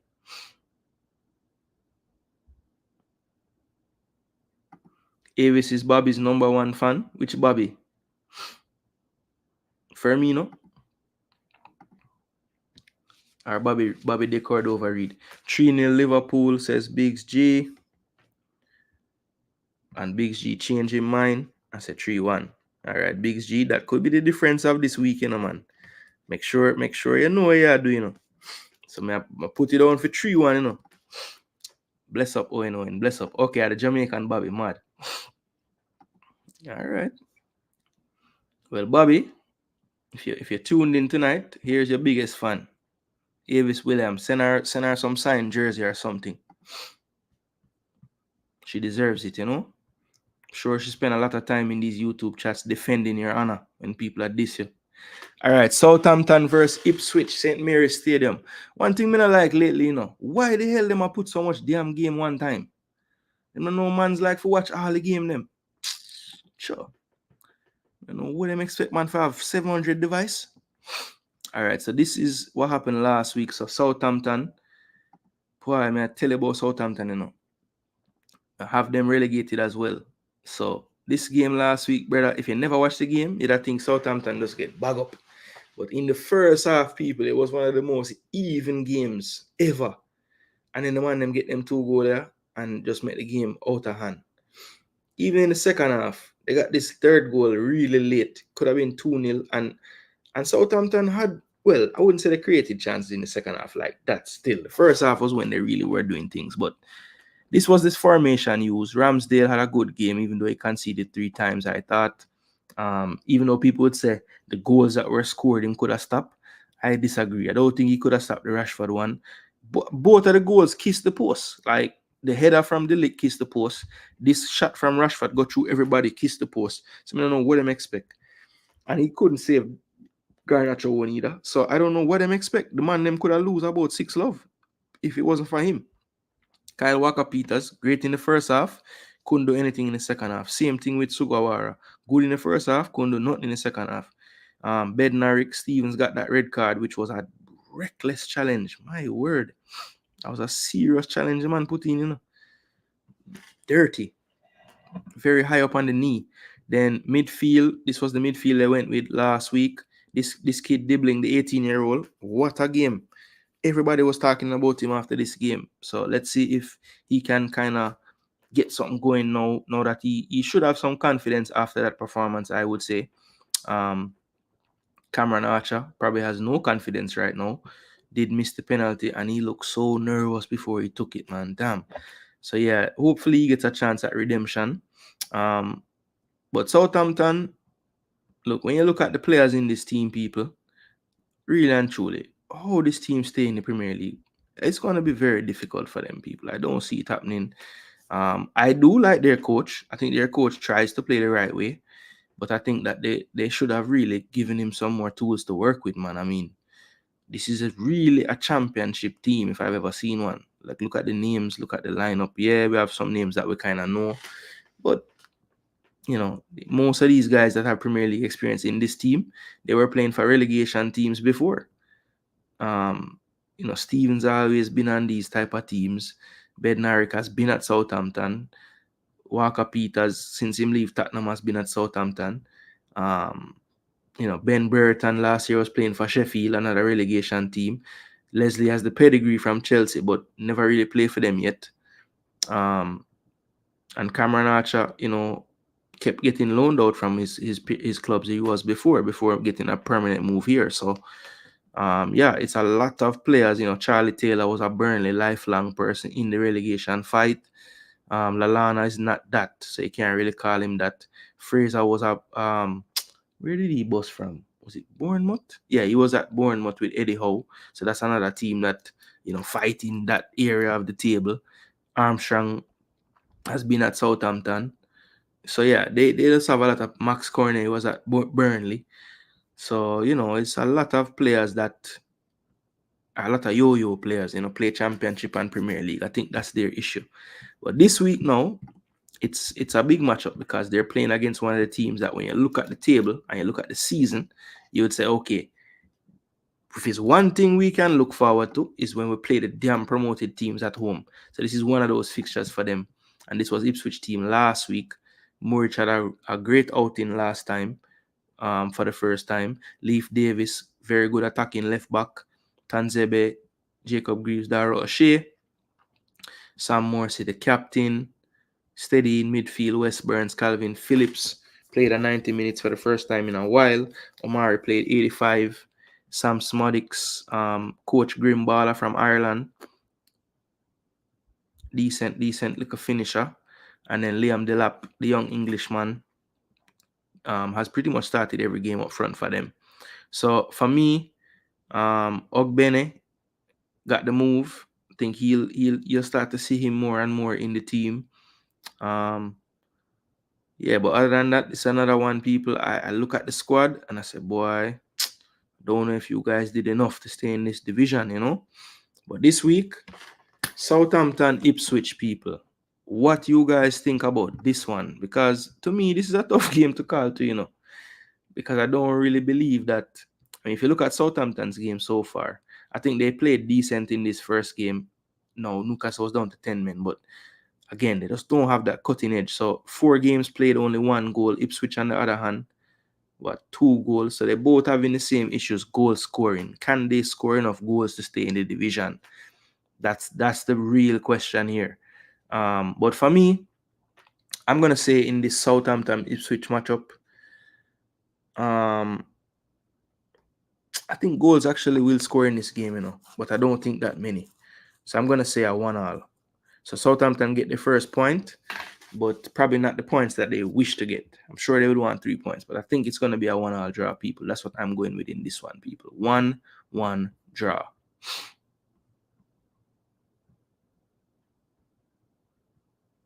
Yeah, man, he rates the Dutch players, absolutely.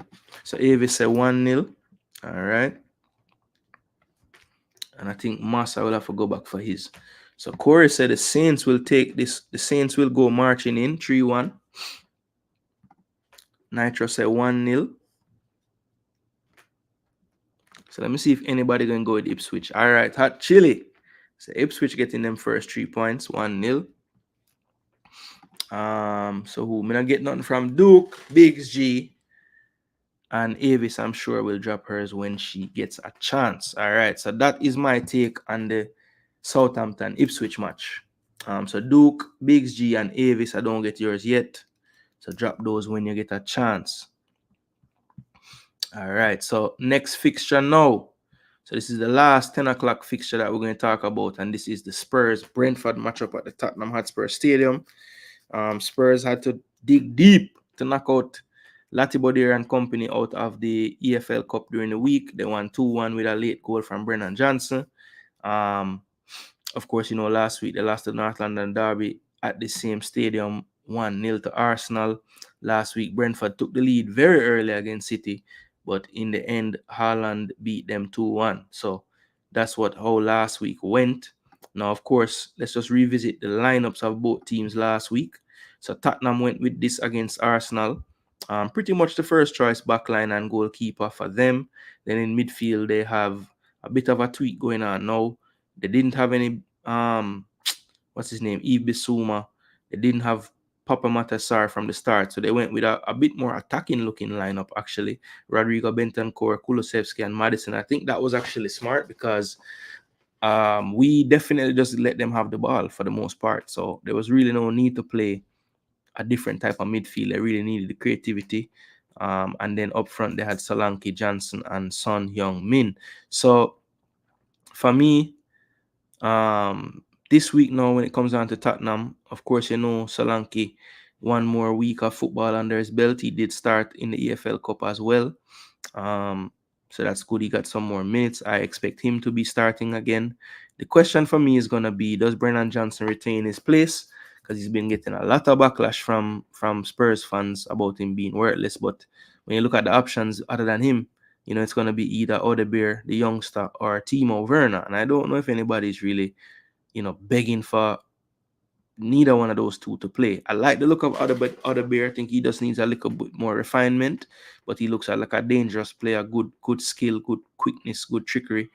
But I think Brennan Johnson, not really my favorite type of footballer personally, but I think his direct style is probably needed because of the way Spurs play. So yeah, I see why he plays. It's just not my type of baller, to be honest. But he does have a skill set that is useful, I would say.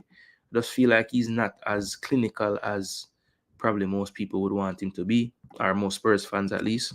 And then we have Brentford. This is what they played against City. They went with the back five system. Norgard, Damsgaard, Janelt in midfield, and then Wissa and then Boomer up front. Now, of course, Wissa will be out for the next couple of months. So for me, the best replacement I would do is just put Kevin Schade in his role and just keep the same system. Don't change nothing. Don't change nothing. Now they could, if they want, since Schade he can play through the middle, but I think he's more of a winger. So that's why I would rather him play like a dual striker role where he can kind of float and use the channels a bit more. I think that suits Mbeumo game as well. So yeah, I would just keep the system the same and just go ahead and just insert Schade where Wissa was, and that should kind of keep it, to what they have been playing, right? So that's what I would do. I know against City, against Tottenham, I think he's probably going to employ a similar system to what he did against City. Let's see if he presses them like how he did with City, because as you saw, Pinnock having the most passes in the damn game, that means they must have had the ball at least some of the time. So let's see if he does the same approach against Spurs, because I think for long spells, Brentford was in that game against City.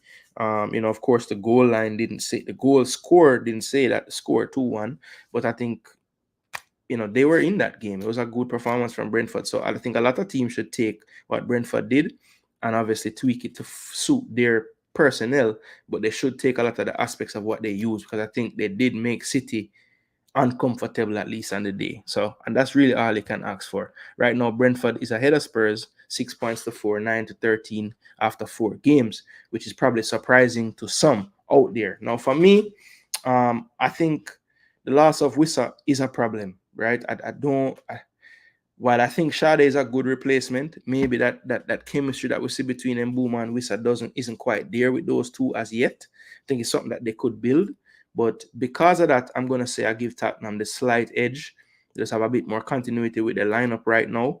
I think they're probably really wanting to give their fans a result as well, based on what happened last week. So I think for Brentford, it's just a bad time to be catching them, because they have something to prove right now. I think for that reason, Brentford are on the wrong end of a 3-goal game. So I'm going to say 2-1 to Tottenham in this fixture. 2-1 Tottenham. Southampton 2-2. And Avis said 2-2 for Southampton. And so did Duke. And Biggs G said 1-all. All right, so yeah, I agree with the draw, people. I can't really pick a winner in that one. Tottenham 2-1, I'll go with. Corey said 2-0 to Spurs.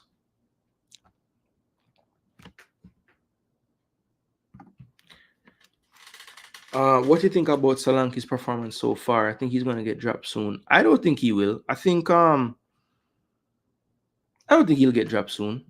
I think the injury probably helped him in terms of like not doing what he should be doing as a $65 million player. But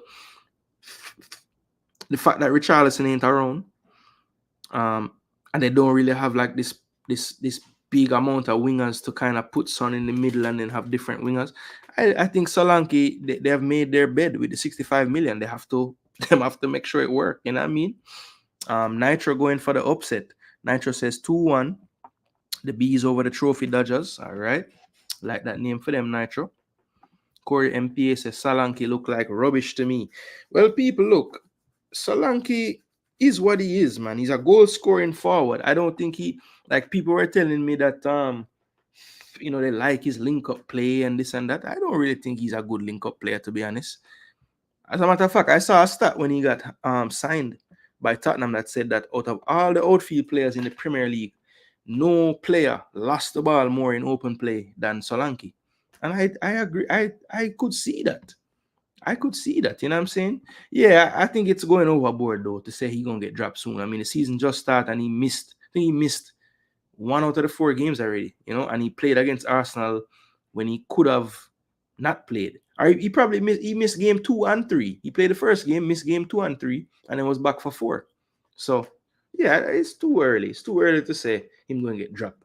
And like I said, there's nobody kicking down the door to take his spot right now. So what's the point? Just play him into form or try to. After Spurs' performance last week, I have no choice but to predict the L for Spurs. And I'm reasoning the opposite way. I'm saying because of the result last week, I'm going to say they're going to bounce back this week. That's my thinking behind that. Yeah. All right. So I'm missing Biggs G, Duke, and Avis for the Spurs game. So drop those at your earliest convenience. All right. So that is the last 10 o'clock match. Now, the last matchup of the day. At Selhurst Park, we have Crystal Palace taking on Manchester United, people. So this should be a good one, a very good one. Man U in 10th. In the top half of the table, go Man U. 4 played, 6 points. Crystal Palace, 4 games played and only 2 points. So they haven't gotten a win yet. Now, their last 2 games, they have gotten their points from the Chelsea draw before the international break and the 2-2 last week. Then you have Man U. Different 2-3-0 results, one on the winning end, one on the losing end, the last 2 games, and then they lost to Brighton and they beat Fulham 1-0 late with that Xerxes goal in his debut match in the Prem. All right, so last week this was what Manchester United's lineup looked like to start the game. I think Rashford was on the verge of perhaps getting dropped, but I think he scored 3 goals this week, so 1 last week and then 2 in the midweek fixture against Barnsley. De Ligt also was maybe not about to be dropped, but he had a rough international week and a rough game before the window for Man U, but he did have a good performance in the last game, getting a goal as well and defended well as well. So I think the back 4 probably stays the same with Onana there. Then we have Bruno Fernandes, Rashford, Eriksen, Diallo, and Kobbie Mainoo. Now, I was asking the question last week in the review show, is this what we're going to see moving forward, a Kobbie and Christian Eriksen double pivot, as opposed to Casemiro or even Ugarte in from the start? So I think he really went with this because it was the opponent. I think we're going to see him kind of do this, but what does he feel about Crystal Palace away? Does he think that this is where you would need at least one of Ugarte or Casemiro? And I don't even think Casemiro is even in the top of this pecking order. I think that game against Liverpool is still on the mind of the coach, because he even saw when he came on the last game, he put him at centre back. He didn't put him in the midfield. So, is that something that's just going to happen moving forward? I don't know. Let's see. So, Man U fans, what will you go with as your double pivot? Because I know everybody going to say Kobbie and someone. So, who is your partner to Kobbie Mainoo in a game like Crystal Palace away? Would you go with Eriksen again since he had a good game? Or would you play one of the more, defensive-minded options, Ugarte, to a lesser extent, Casemiro. I don't think anybody's calling for Casemiro right now based on form. So Big G said 2-1 Spurs. All right. And Duckland said 2-0 Spurs.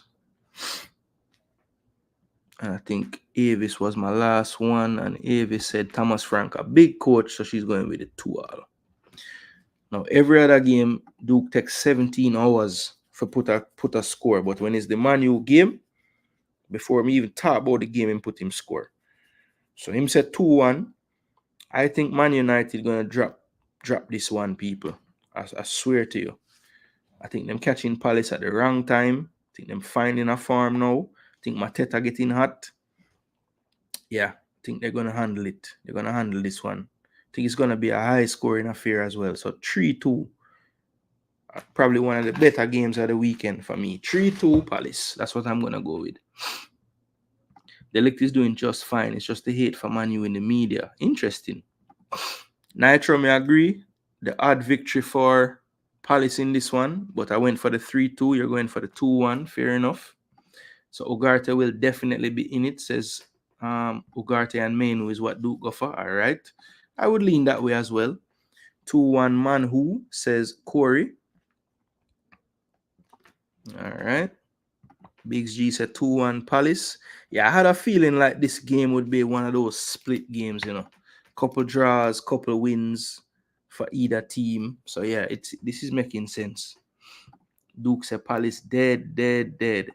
Lord have mercy. I can't say pride, I can't say lean. Me Rasta Judge. Pretty soon, the alphabet people, them are going to take away every word. So we just have to go use.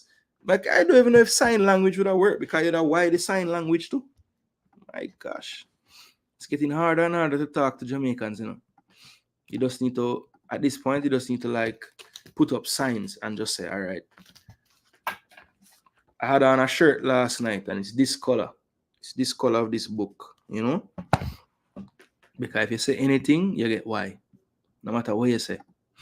You could have been discussing football, any kind of analysis, whatever. You still get some why. Because the English language just full of why words to Jamaicans, All right, so Brighton and Nottingham Forest. So this is the Sunday game, people. I think I got everybody but Avis for the Man U game. I'm sure Avis will drop hers in a second. So she went with Ugarte as well. Yeah, I would agree with you and Duke there. I think that would probably be the pivot moving forward, especially in a game like against Palace away. I would go with that.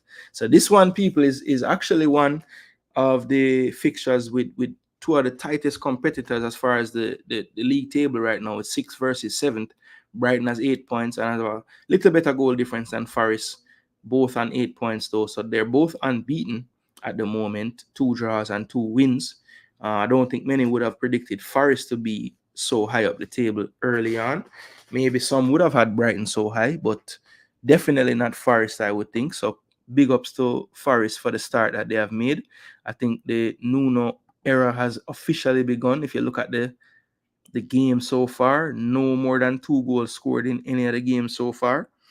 And Brighton actually have been relatively stingy as far as them. They're not a team normally that keep clean sheets very often, but they have 2 already this season. And the other 2 games against United and Arsenal, they've only given up 1 goal. So that is something that we see as a difference in this manager to the last one. I think the Zerbi just loves to win games 5-3 and 4-2. And, he just don't mind to have a wide open game. I think I wouldn't say it's as big of a difference as Klopp to Slap, but I say they have a lot of principles that are the same in terms of how they build up and how they like to keep the possession of the ball. But I think their defense and their ability to not get caught out on transition as much this season is a huge difference from what I see from the Zerbi style. So maybe that will keep them in more games and keep them, closer to the top half of the table than the lower half. You know what I'm saying? So let's see how this one goes. I think both of these teams full of confidence right now. I think that the low scoring affair kind of stays that way because I think Nuno has a style where he's just going to stifle the game. He's going to make the game an ugly game. It's just gonna be ugly. And I think what he did last week, that I was kind of cussing him for in the beginning. I was like, yo, why doesn't he take the game to Liverpool and bench Olanga, bench Callum? But it was almost like the perfect move, because once Liverpool had gotten in this false sense of, okay, this is how Forest can play, him unleash the wing of them upon them, and they were the ones that created the damn goal. So, Nuno, that's why I sit behind this thing, and you are coaching in the EPL, boss. I need to give you some more respect. All right. So, in this one, I think Brighton gets the odd 1-goal victory. And I'm going to say it's a 1-0 victory to Brighton. I'm going to go for the clean sheet as well. So Brighton, 1-0 victory. Let's see what you guys think. All right, so I'm not seeing any scores yet for that game. So I will just move on to the star of the show. So we are right on the 2-hour mark, people. So that is perfect timing. I usually want this show to last right at 2 hours. And it will go a little bit longer because, you have to give a bit of time to the Arsenal and City matchup, which we're going to go through now. So Avis went for the 2-1. Mateta on fire. I agree with you there. I went 3-2 because I think the fire going to burn more than once for Mateta. So that's why I said 3-2. But you might be going for Mateta brace and that's it. So I understand as well. I don't even think you believe this, Duke. You just feel you had to say it though, as a United fan. But I don't think you even believe that. You're smarter than that. Even though I think Crystal Palace Man U will be one of the better games this weekend, if I'm being honest. I think the styles make for a good matchup. Chile didn't give me anything. All right, so I'm missing a few for the Brighton and Forest game. So drop that real quick. And while you guys are getting that to me, I will get back to, as I said, Duke, the star of the show. And that would be Arsenal and City. So this is the first and second place battle.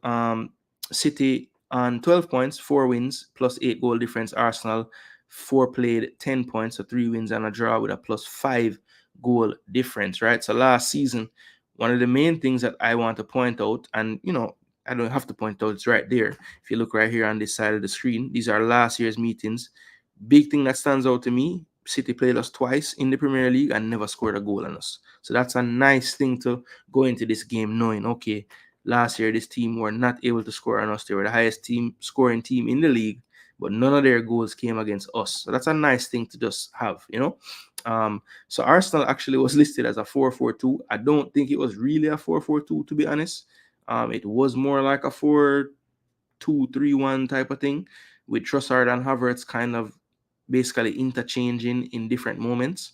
What I saw us doing in the Atalanta match, which I think we'll see a lot of in this next game as well, is out of possession, Kai Havertz dropped into the midfield or dropped behind Jesus. In possession, they kind of flipped. Havertz was ahead of Jesus in the formation to kind of be the focal point. So if we went long, we had that size to kind of hold up the ball. I think we'll see something similar. We'll just see the personnel change. I think he'll go back to the Trossard from the start in this one. And I think he's going to play Martinelli again on the wing, Saka on the other wing, and then it's going to be Georgie and Rice. I think Partey is actually the one that's going to get sacrificed personally. I think that's part of the reason why we didn't see Jorginho play the full 90 or start against Atalanta in the midweek. So I could be wrong there. It could be Georgie.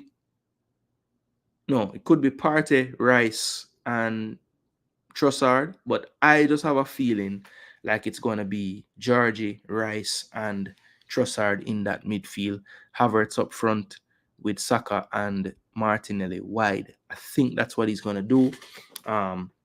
That would leave in reserve Gabriel Jesus, Raheem Sterling, 2 good options, 2 of the City boys to come on and perhaps get us over the line in the second half. But we'll see how that plays out. I think obviously the back line will pick itself. I don't see him changing this back four right now based on how they've been playing. I was a bit surprised that he went with Timber from the start in Italy. But I think a part of that was, Calafiori just coming back from injury, didn't want to start him. So Calafiori will be back. So the bench should look a bit stronger than what it looks like here.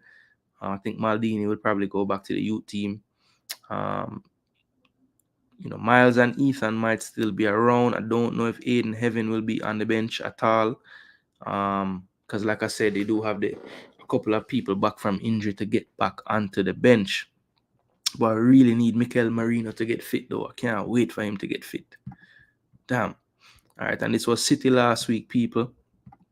And we know, they went down early, but then in the end, they got the result. Kyle Walker made his first start to the season last week.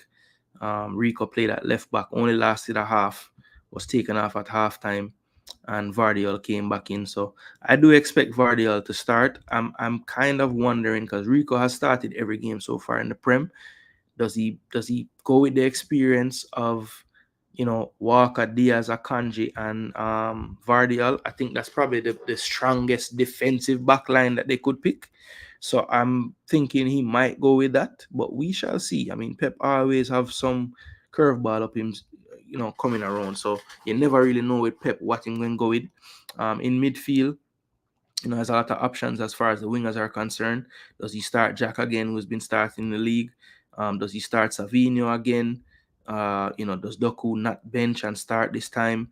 Foden hasn't really started in the league yet. So does he finally get a start? Rodri is back. So he'll definitely be starting this game. Does he go with Kovacic and Rodri? Does Kovacic drop to the bench? So yeah, City, whole heap of options. You're not really sure. And the good thing for City fans and for City is whoever he goes with, you really don't get much difference in the quality. So I think they still have the team from 1 to 18 with the best quality. And that's a part of the reason why they're so hard to beat over a season. They can withstand the injuries better than most teams because it's almost a like for like everywhere. You know what I'm saying? Yes, the skill sets might be a little different, but the quality drop is not there. It's going to be a similar level of quality. So yeah, there are machine people. That's why they have 4 in a row. I know people like to make fun of my side and say, boy, you're so good, but you never win nothing. I don't think it's such a bad thing that we can't beat this City team. Like, it's literally the City team why we don't win yet. There's no other reason, people. So, and yes, you can say, boy, if you get 4 points off a City, you must can win the league. But, there's no guarantee if we get 4 points or even 6 points off a City that we're going to get the amount of points we need from the other teams. You know what I'm saying? So it's too many variables and factors. So everybody that thinks, once you get these results over the City team and, you're going to win the league, it's just not true. Last year we got the results, even though against the whole top 6 from the season before. I think we maybe lost 1 game the whole season and draw the rest and win the rest. So, we were great against the top teams last year. It was the Fulhams of the world. It was the Aston Villas of the world who weren't deemed a top 6 team before last year. That was the thing that was going on. So, I think Villa would have came 6. So I guess you would count them too. So that was the one team in the top 6 that gave us problems. We lost both games to them. Everybody else we had a winning record against. So it was the others that we dropped points against during the season that really caused us to lose the title by 2 points, for sure. So I don't think this one's a title decider. I don't think if Arsenal wins, you're going to hear me come back Monday and say, yo, it's our title to lose and this and that. No. But I do think that mentally, this can play a big role in how the season plays out. Because you even heard Rodri say last season, when we drew with them at the Etihad, their mentality leaving that game was this team is not going to beat us to the title because they did not come to the Etihad to win the game. And if that is their mindset, I'm sad to tell you, Rodri, but you're going to think we don't have the mindset to win the title again. Because with Odegaard absence, I am telling you, we are going to defend in this game. If we have a bus and a plane for park, we'll park it. But yeah, I think that's what Arteta is going to do. We have seen it against Spurs. We have seen it even against Atalanta in the midweek. It's all gearing up towards offense versus defense drill for 90 minutes. And my only hope is, similar to with the Spurs game, similar to with even the Atalanta game, we carve out 2 at least 2 good chances, and we just have to take one of the 2. That's how I see this game. So all week I've been leaning towards a draw, 0-0, 1-1, something like that. I'm gonna say it with chest tonight. We're gonna go in that empty head, and we're going to defend for our lives. Haaland not going to get a sniff. Raya going to make 2 to 3 very good save. And because of that, we're going to steal a 1-0 in the empty head stadium with no atmosphere because it's a dead club. They win a lot, but they don't have no damn fans. All right? So 1-0 to the blood clot Gunners. That me I go with. Me no business want to say. 1-0 to the bomber clot Gunners. Up and gone in. That me say. All right, Corey said 2-1 to Brighton. All right, Corey, respect. And then Nitro. I never get Nitro. I get Nitro Brighton game. No thing so, you know. No, last thing Nitro gave me was the Palace game. Duplan said 3-0. I got that. Corey said 2-1 to Brighton. And before that, he said 2-1 to Manhu. All right, I got that. Set on fire, saw that. Duke agrees with the low score, but goes the other way with City. Why for the other way? 1-1. Big G. I was all week. May I go with the 1-1, you know? I say, yo, grow up here, yeah, man. City. Empty City Stadium, you know? Nitro 2-1 Forest. All right, respect. I know I never see that. Wow, so Forest will go there and win. That's a big result, you know. Avis said 1-1, okay. I like the 1-1, you know, Avis, but don't know why I have a feeling like, you know, 0-0, 1-1 or 1-0. Only options going for. I agree, BX Connor. That I not see no bag of goal scoring in this. Foden will start because KDB is injured. We shall see. I mean, them have Gundo back, you know, so he could play that role too. Feeling it's going to be a snooze fest. It could be. I think when these two teams play each other, the coach them so damn tactical. Them just basically cancel out each other to Ross. City were horrible against Big Six last season. True. Lucky KDB got injured just for the match. I don't know, you know. I don't know. I think they can still do it without him, to be honest. Who leads the line for Arsenal will make the difference. Yeah, that we're gonna see. I think if I am the coach, I'm trying to change the least amount of things. So leave Havertz in him role. We'll have other midfielders can play midfield. Put them there. Big G, I play the violin them. Arteta or Jose. Turted. Man, really have a Jose style. Actually, they must say people forget, you know. And not just Wenger and Pep, the man learn from, you know. David Moyes, the man longest coach, you know. Yeah, man. Always with these games. For the last 2 seasons, Avis, some little tiny detail cause everything. City, please humble these man at the empty head. Why had Chile? Ooh, no, stop it. Had Chile say 1-1 to Brighton. Okay. So had Chile, you want we get humble, but me not see a score yet. Yeah, man, I empty had.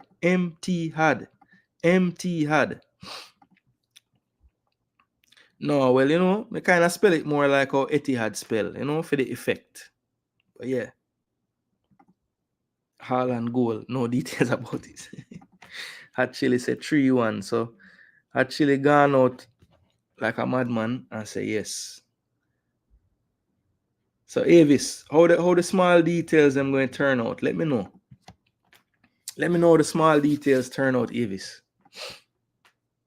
I'm so interested to see how these lineups look because I have a feeling like both coaches going to try the one weird thing to try to, you know, because basically them now want the coach prepare for the team and then they see the team and the team is what they prepared for. So I think both of them going to do one madness in them lineup.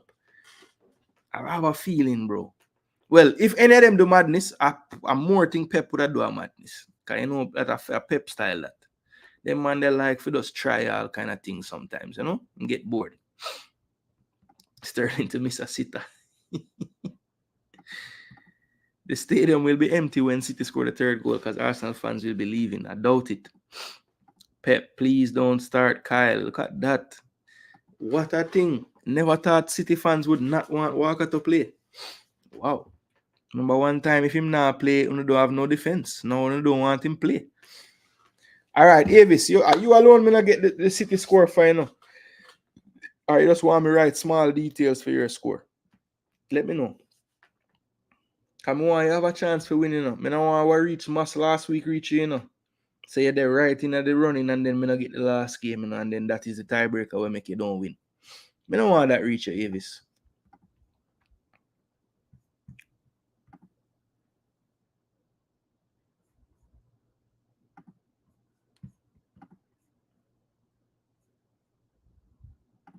Yeah, man, him always do it, man. One set of madness every time. As a matter of fact, I can probably tell you, I'm not showing no kind of FPL this week, you know, cause yeah, me don't want to see what me are going with. Cause me do some madness this week still. Me not lie, me take a chance on some things, but we'll see how it work out still. I might have gone too far, but we shall see. We shall see. I plan on using my wild card next week, so I'm not too worried about what I did this week. I really just wanted to get the best out of this week I could get without taking too much of a hit because I made 3 transfers, so I took like a 4-point hit doing that. So I wanted to do one more, but I said, boy, I mean, I really want no more points for knock off of my thing, so I'm allow it. But yeah, I might have gone a bit overboard. But you never know. Still, I might be a damn genius at the end of the weekend. You never know. But yeah, I want to check something because I think. Okay, no, it can't. It don't go back that far. I was trying to see if I could find that match you talked about because I do remember when Bernardo Silva played left back. That was hilarious. All right, so Avis said 2-1 to City. All right. Now I'm vex me that I ask so much for it, Avis. Teacher going beat and teach his student. All right, let's see. Let's see him beat and teach one already. Maresca, but me not think Maresca was head of the class like Arteta. So let's see. Let's see. All right, people. Full joy the video as usual. Love the banter, love the conversation, love the analysis, love the thoughts from the comment section. Thanks to everybody who stuck around for the entirety of the show. It's a bit long, but I think it's worth it because you have to kind of go through these games and see, make sense out of the decisions and choices. And yeah, man, I am trying to help you guys be the best predictors by giving you a bit of analysis before we predict, right? So do it my info what you wish. You know what I'm saying? But it just goes to show football is an incredible game because 1, 2, 3, 4, 5, 6, 7, 8 of us picking games. Dima will send his in when he can, and we're talking about the same things, and very rarely do we have the same picks. So that's the greatness of football, people. You put 8 people in a room, you tell them to watch a game, I write a paragraph about the game, you get 8 different paragraphs. And that is what makes football so great. Because you can always discuss it. And that opinion of foolishness, brother. Let me tell you how it go. Ray. Yeah, man, that's why football banter will always exist, my people. Nobody is, well, I won't say nobody is right or wrong. I'll just say we don't always agree on these things. And that's what makes it such a beautiful game to cover and watch and discuss. So we will continue to do so on this channel. It is Jason Gooner TV. If you know me, you know that we give you a few type of content. We're going to either give you some live watch-alongs. We're going to give you the EPL weekly preview and review. And we're also definitely going to give you the Jamaican football news in its entirety, whether it's reggae boys, reggae girls, club football, schoolboy football. Yeah, man, any football, we deal with it. Zine. So big up on yourself, people. Thanks again. I will be back at some point this weekend. Either tomorrow or Sunday. Since the league don't have no games Monday, I'm trying to do the review show Sunday night when it's fresh and it's in my brain to talk about. I will not run, people. If we get back up at the empty head, I will show my face Sunday. I will show my face Sunday. Leave it at that. Yeah. So regardless, Sunday we do the review show. We'll have the predictions results as well to show on screen. So Hopefully everybody does well and you don't get too embarrassed. But we'll be back for that tomorrow night. I might do some content, but I don't want to promise. It just depends on how the day kind of goes. I will not be available to do any streams during the days Saturday or Sunday because weekends are very tough for me, people, between the football matches. Sometimes I also do some work as well on the weekend, my actual job. So it's a bit tough. That's why you don't really see me so much in the watch along times of the Premier League games and so forth. I have to kind of just be on the road watching games on devices, and it's a struggle for me to do content on the weekend. But nighttime, a lot more free. So if you see me on the weekend, it will be a nighttime program, and I will try to get one in on Saturday. I know tomorrow there was my video about the Jamaican stuff got cut short. I only got to about, I think, Damian Lowe in the defense, and I wanted to go to the whole squad. So if anything, if I give you some content tomorrow, it will be more geared towards the Jamaican conversation. I do want to finish up the players that we were looking at in the squad the last time, and also some fringe players, how they have been doing, to see if they can force their way into the team for the next window. So I think that will be a nice show. If I have the time tomorrow, I will do that. If not, for sure, you can book it, people. Sunday night, we're going to do the EPL review show where we talk about all the games of the weekend, and we bring the results of the predictions on the screen as well, so people can know how we did. All right, people. So thanks again for all the support. I hope you guys have smashed a like on this video. Let me check and see if I hit my target. Didn't quite get there, but it's all good. You have to set your target same way. They might not reach every time, but it is all good, people. We didn't quite reach today, but that is cool. I am going to now get off of this stream and go and make my rounds in the YouTube space. I see Ryan is live. I think Unseen is doing a JPL preview show now as well. So yo, all the people. Oh gosh, MG running out with a schoolboy show as well. So yeah, the streets are full of Jamaican YouTube content for the football. So pick your favorite. Go over there, drop a like, drop a subscribe. We are one big community. We may not always agree on every topic, but I don't have no bad mind bone in my body, people. So whoever want to support, more power to them. Give them the strength, give them the likes, give them subscription, drop on the super chat. The more the merrier. There's a bunch of people that like to watch all this content. So why fight over the people them? Just put out your content, do it from your heart, do it genuinely, and you will get the support, people. So big up on yourself. Thanks again, as I said, for the support. Galas and respect. And we out of here.